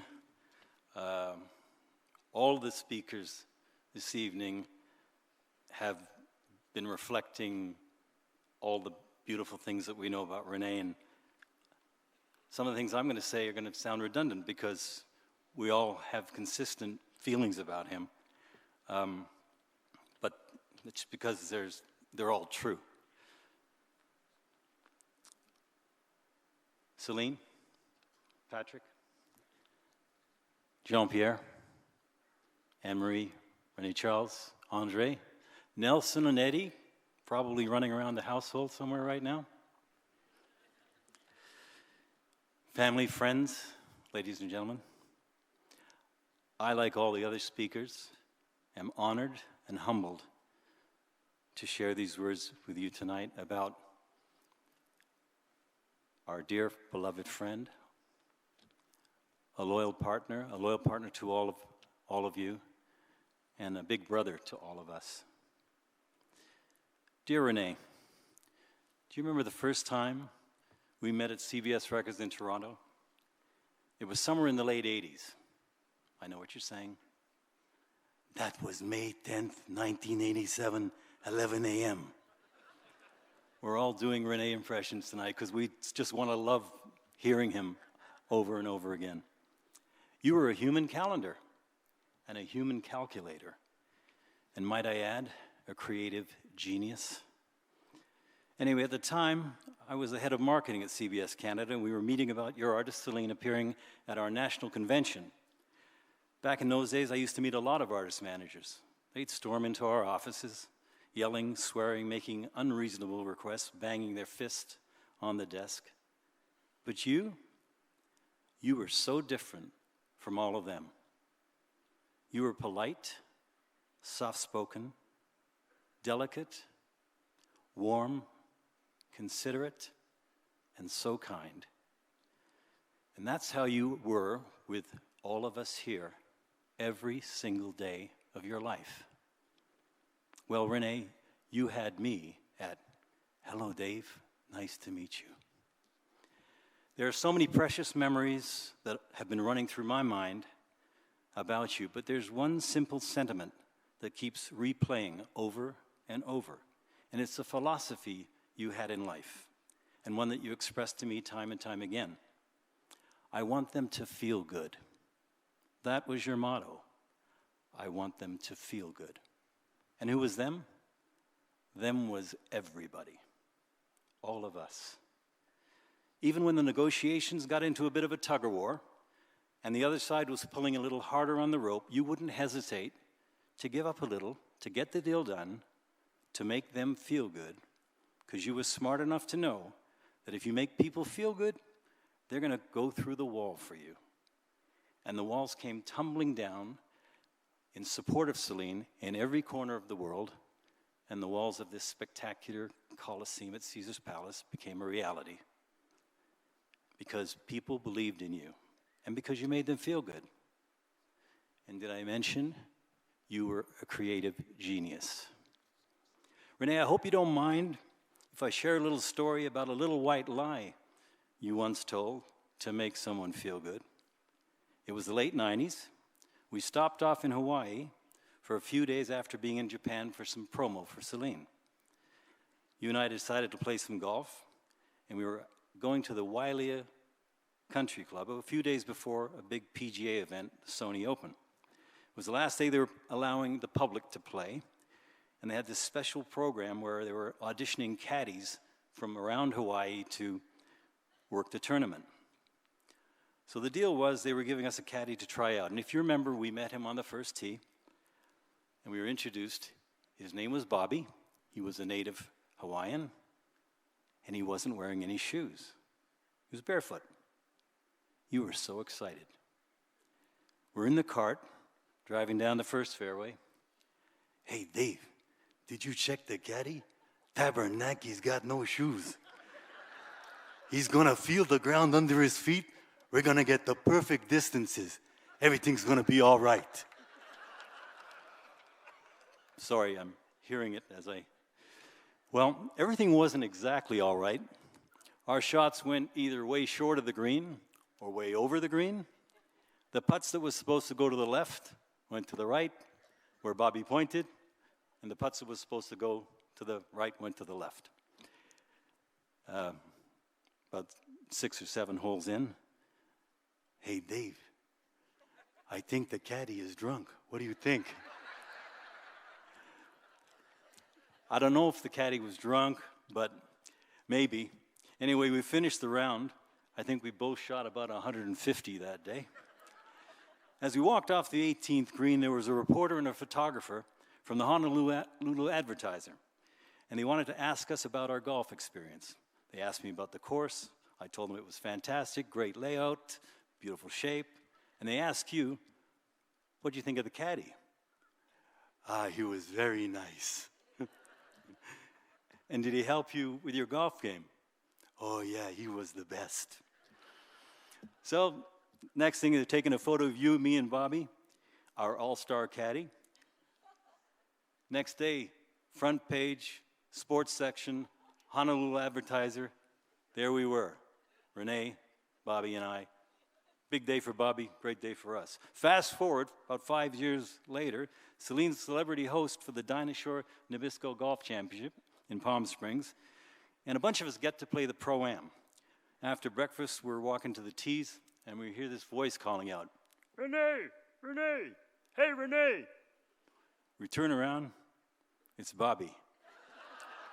He's got an LPGA bag over his shoulder, a brand new pair of shoes, and he's thanking you profusely. And one more time, you tell him, you're the best. We walked away, we laughed pretty hard. You probably saw potential in Bobby back in Hawaii, and you wanted him to feel good. And by doing so, you gave him confidence. And look at the result.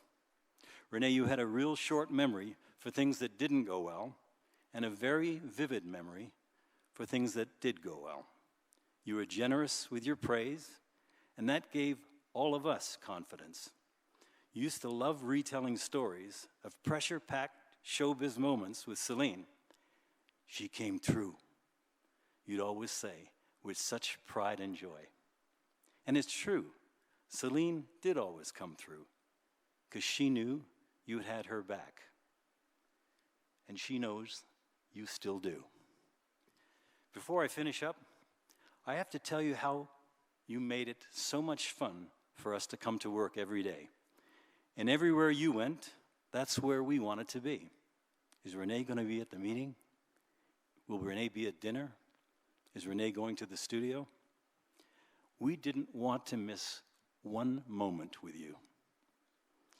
And what was truly amazing for all of us is that you had so much love for Celine and for your children and for your grandchildren and for the rest of your family and for Celine's family, and yet you still had enough love in your heart to spread around to the rest of us. You were a star shining so bright in all of our lives, the brightest in the night sky. And whether it was the great Muhammad Ali or a barefooted caddy named Bobby, you made everybody feel so good. Well, my friend, no dark shadows, no black clouds will dim your light. Your presence will shine on forever, and you will be with us for the rest of our lives. And for me personally, in terms of making me feel good, you hit it 300 yards right down the middle. I love you, René. God bless you always. And let's talk again tomorrow.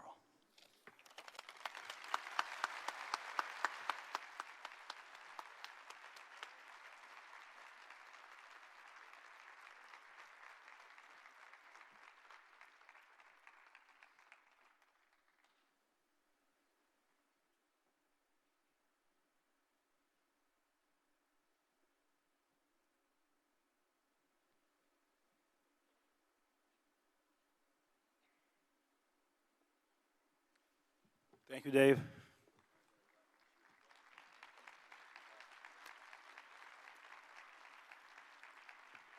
Dave Patel.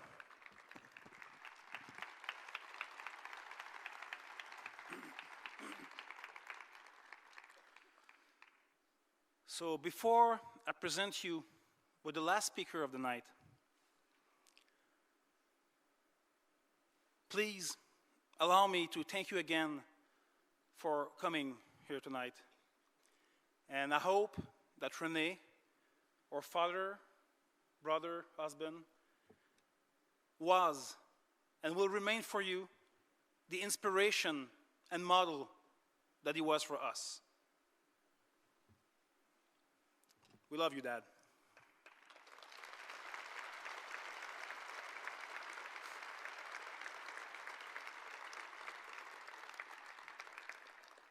So finally, I would like to welcome back to the stage a living legend of entertainment journalism, a respected writer for the Las Vegas Sun, a man who developed a relationship with Celine and René on their first days in Las Vegas back in 2003.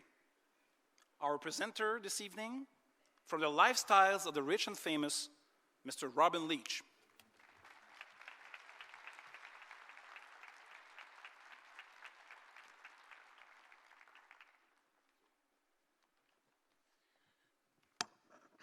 Thank you, Patrick, for those kind words.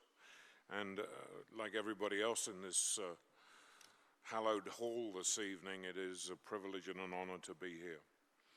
It's very difficult after listening to all of these wonderful testimonials about this incredible man to find something that could be said to sum it all up. And I went digging and found what I would describe as a sonnet that I think is pretty powerful. I read of a man who stood to speak at the funeral of a friend. He referred to the dates of his life from the beginning to the end. January 16, January 14, 2016. He noted that the first came as his date of birth and spoke the following date with tears. But he said that what mattered most of all was the dash between those years. For that dash represents all the time that he spent alive on earth. And now, just those who knew and loved him know what that little dash is worth. For it matters not how much we own, the house, the cars, the cash. What matters is how we live and love and how we spend our dash. I don't think that anybody lived that dash with more gusto for life and love, with enthusiasm and personality than René. He was our friend. He was our mentor. He was always there when I needed some good news, and I'll never forget his friendly wave while we played poker at the Opportunity Village tournaments. Somebody else said tonight he was the ultimate gentleman in every interaction. He treated everybody with the same respect that he wanted for himself. Kind, humble, gentle, yet so powerful and strong. And now he is at peace and without pain. You know, there's an expression called random acts of kindness. I just want to quickly tell you of 4 random acts of kindness that I knew from René. The story that somebody told me of their wedding day here in Caesar's Palace. He bumped into the couple, or rather the couple bumped into him, crossing the casino floor.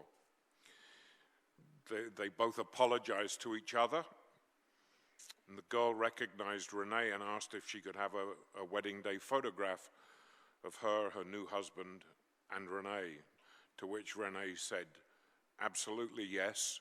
And then after they'd taken the photo, he said, I'll do you one better, and gave the couple tickets for the front row of Celine's show the next evening. A random act of kindness. The girl from Brazil who emailed me and told me that she had flown all the way to Las Vegas only to find that the show had been canceled that night, and she sat on the steps outside crying. René had found her crying on the steps. She recognized him, obviously, and he promised her that she could come back the next night and meet Celine, so that her journey from Brazil had not been in vain. I remember the first time that I asked René if we could indulge him and Celine in helping us out with our annual Keep Memory Alive Gala. And they turned over this showroom to us as a fundraiser. And that was another $1.5 million that Celine and René raised for a local charity. And then this year, in the midst of this awful illness that he fought so bravely, I'd asked René if we could invite Celine to come and perform with Andre Bocelli. And he said yes. And I will never forget that in the midst of that hardship that they were going through in Boston, that Celine got on a plane, flew all the way here at her expense, performed with Andre Bocelli, and flew back round trip to Boston that same night. What an enormous gesture of love, devotion.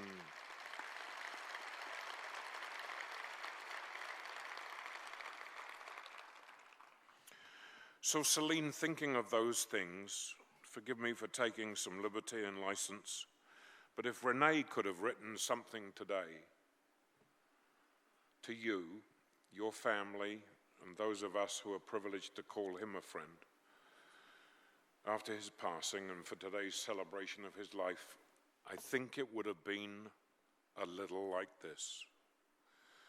Do not stand at my grave and weep. I am not there. I do not sleep. I am 1,000 winds that blow. I am the diamond glints upon the snow. I am the sunlight on ripened grain. I am the gentle autumn rain. When you awaken in the morning's hush, I am the swift, uplifting rush of quiet birds in circled flight. I am the soft stars that shine at night. Do not stand and cry. I am not there. I did not die. I am alive. René truly was one remarkable man to all of us. It was an honor and a privilege to have known him. What an example he set for every one of us. Merci beaucoup, René, and Celine, thank you.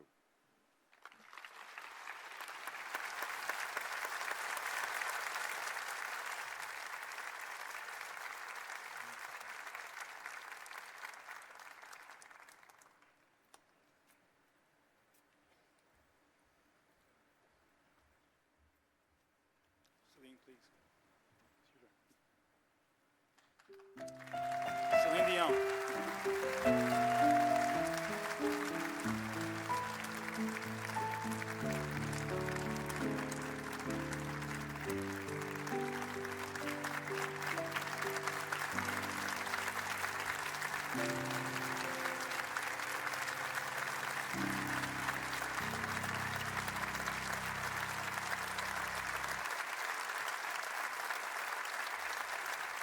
Thank you so very much.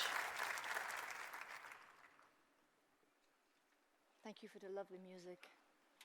David, you have given your best performance ever. This is home away from home. At the same time, I'm supposed to feel extremely comfortable being home. And right now, I'm not quite sure how strong I feel.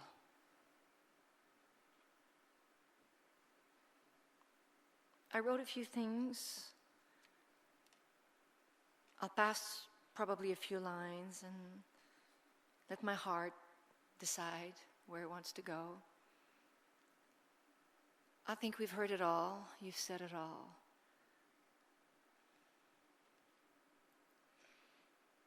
But let me start by saying, good evening, dear friends. Well, I want to start by thanking all of you from the bottom of my heart for being here this evening to honor René, the love of my life.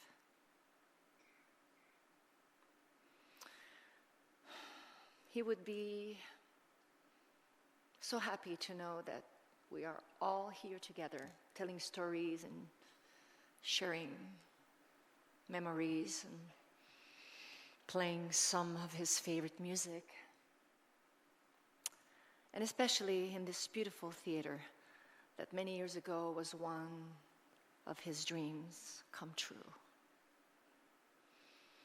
I also want to thank all of you who spoke so eloquently about my dear husband.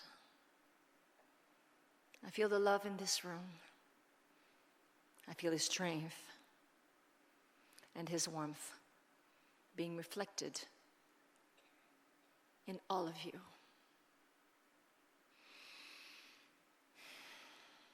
René always surrounded me with the best people who believed in us and who always worked so hard on our behalf.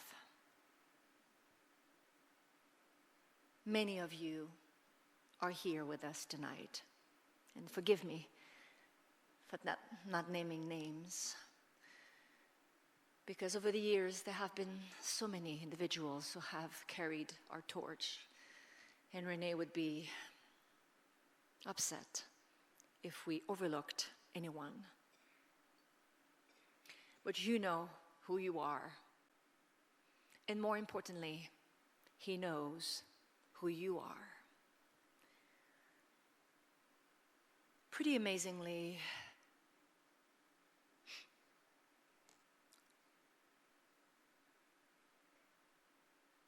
René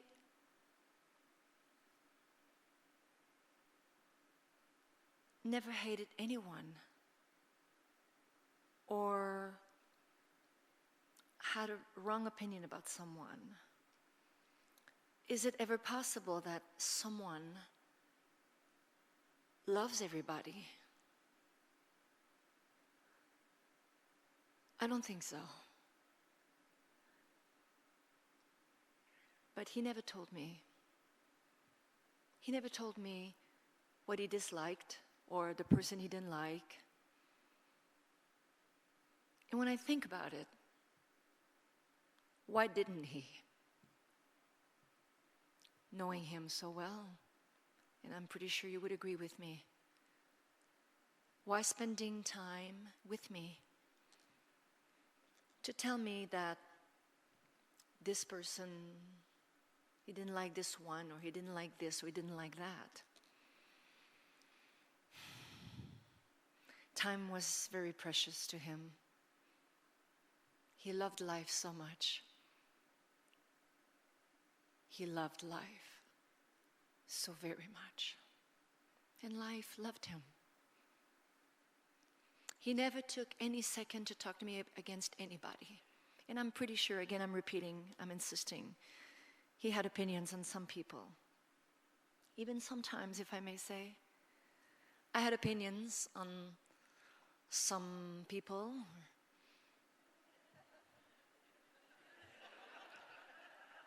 I think you know me so well that you know where I'm going. That he never allowed me to give my opinion if we were not alone. If there would be family or dear friends close at the table or somewhere somehow. When I was about to start and say, but what? He would either kick me under the table or give me or he would give me a sign that I understand very well, that me, his wife, the artist that I am, the performer that I am, behind closed doors, you can tell me anything you want, but not in front of people. An artist, a performer, never judge another one.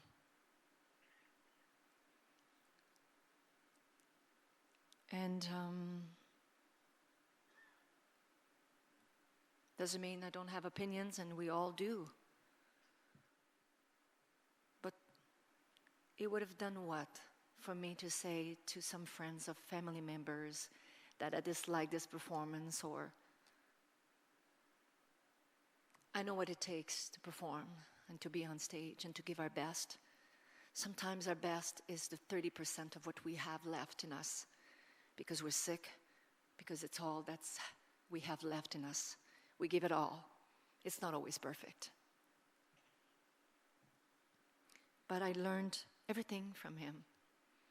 But this is something that I didn't write, but it came to me just now. And I'll remember this for the rest of my life. But I would like to mention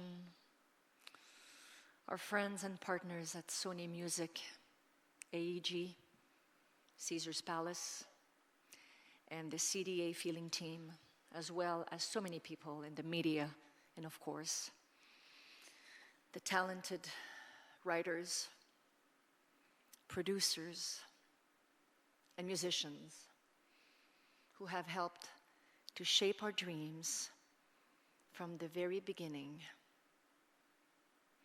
And boy, it was said before tonight, but did he love all the people?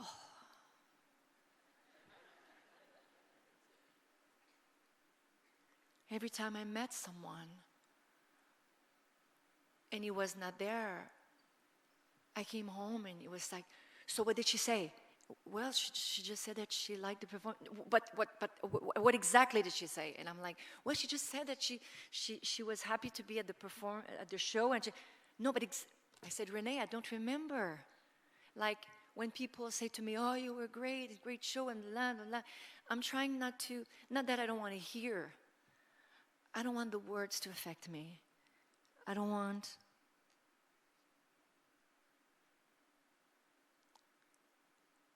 want to hear but I just want to take a little. If the person comes to me and say, we had a great night tonight, I don't need to hear the rest. All the compliments that I refuse to hear probably help me, without pretension saying so. Remain the person, grounded, that René wanted me to be so much.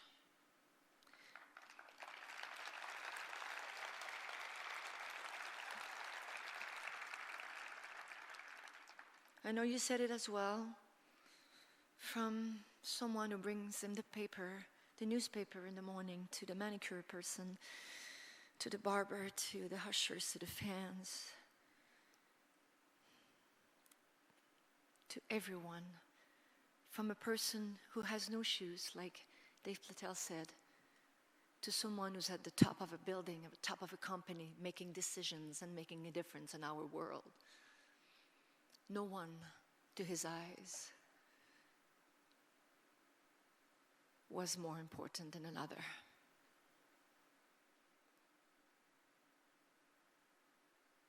It makes him grand for that.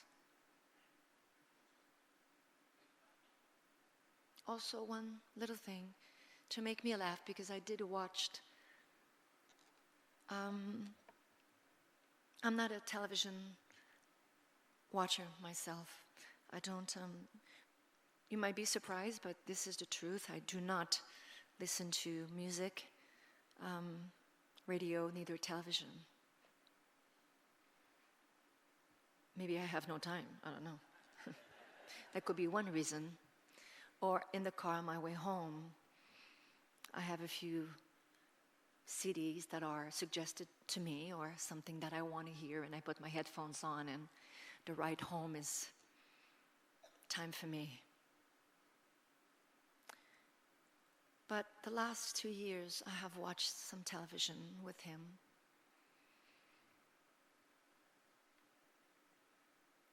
Did I like sports? Let me rephrase that. I loved him very much. That's very different. I would say touchdown when it was not time. I would say things that were like not inappropriate. It was not. I wasn't sure what I was watching. I was not watching. I was looking. I was looking for the remote control. I couldn't find the remote control. He had all the control. But we have watched a lot of a show that you do know. The Price is Right.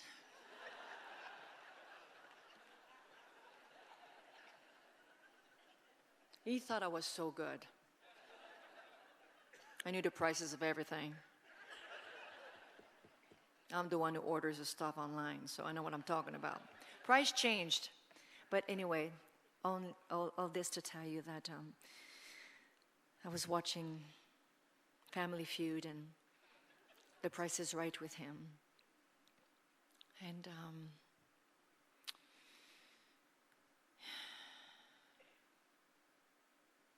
he was crying when the person at the end of the show of The Price is Right won the showcase. A brand new car and a trip to Hawaii. The guy or the person or the girl was winning, and he was like, I'm so happy for them. And I was like, wow. I don't know if you call this a blessed man or, my gosh, I think we need to talk a little bit.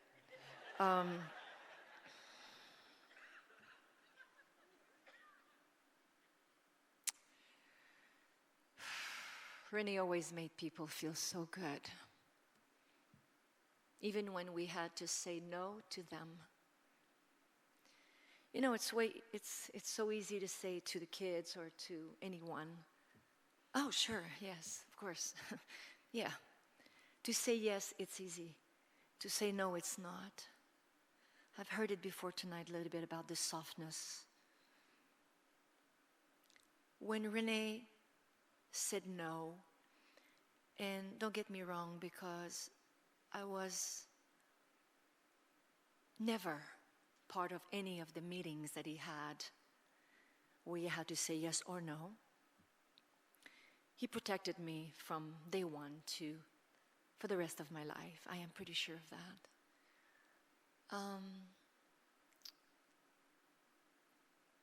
He didn't want me to hear the roughness of when it's about what a meeting is all about, when you ask for, we need this, we need that, the amount of money, but this needs to happen and we need it this way. He didn't want me to be there. He always protected me. He wanted me to focus. Focus on what he believed that I could do best. Sing. But every time that I heard him say no, which it was not during a meeting,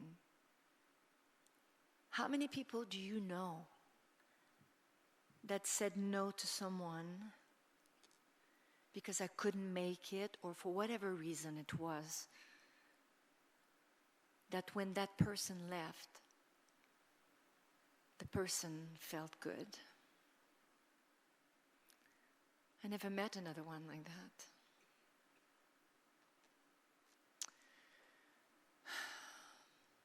I never heard him say that he disliked or passed judgment on others.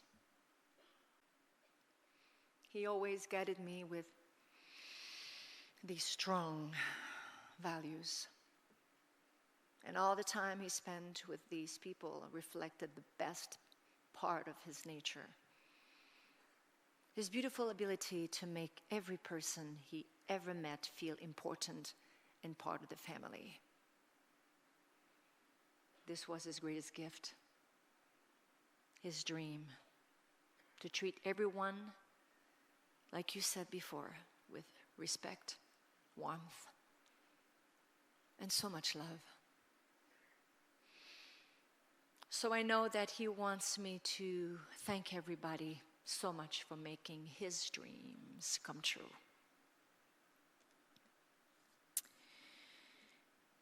And making sure I do not forget anything.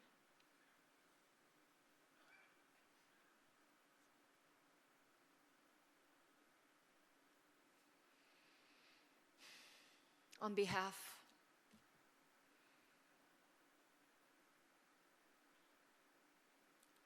of my family, thank you again for being here with us this evening for this beautiful tribute to mon amour. René, I love you.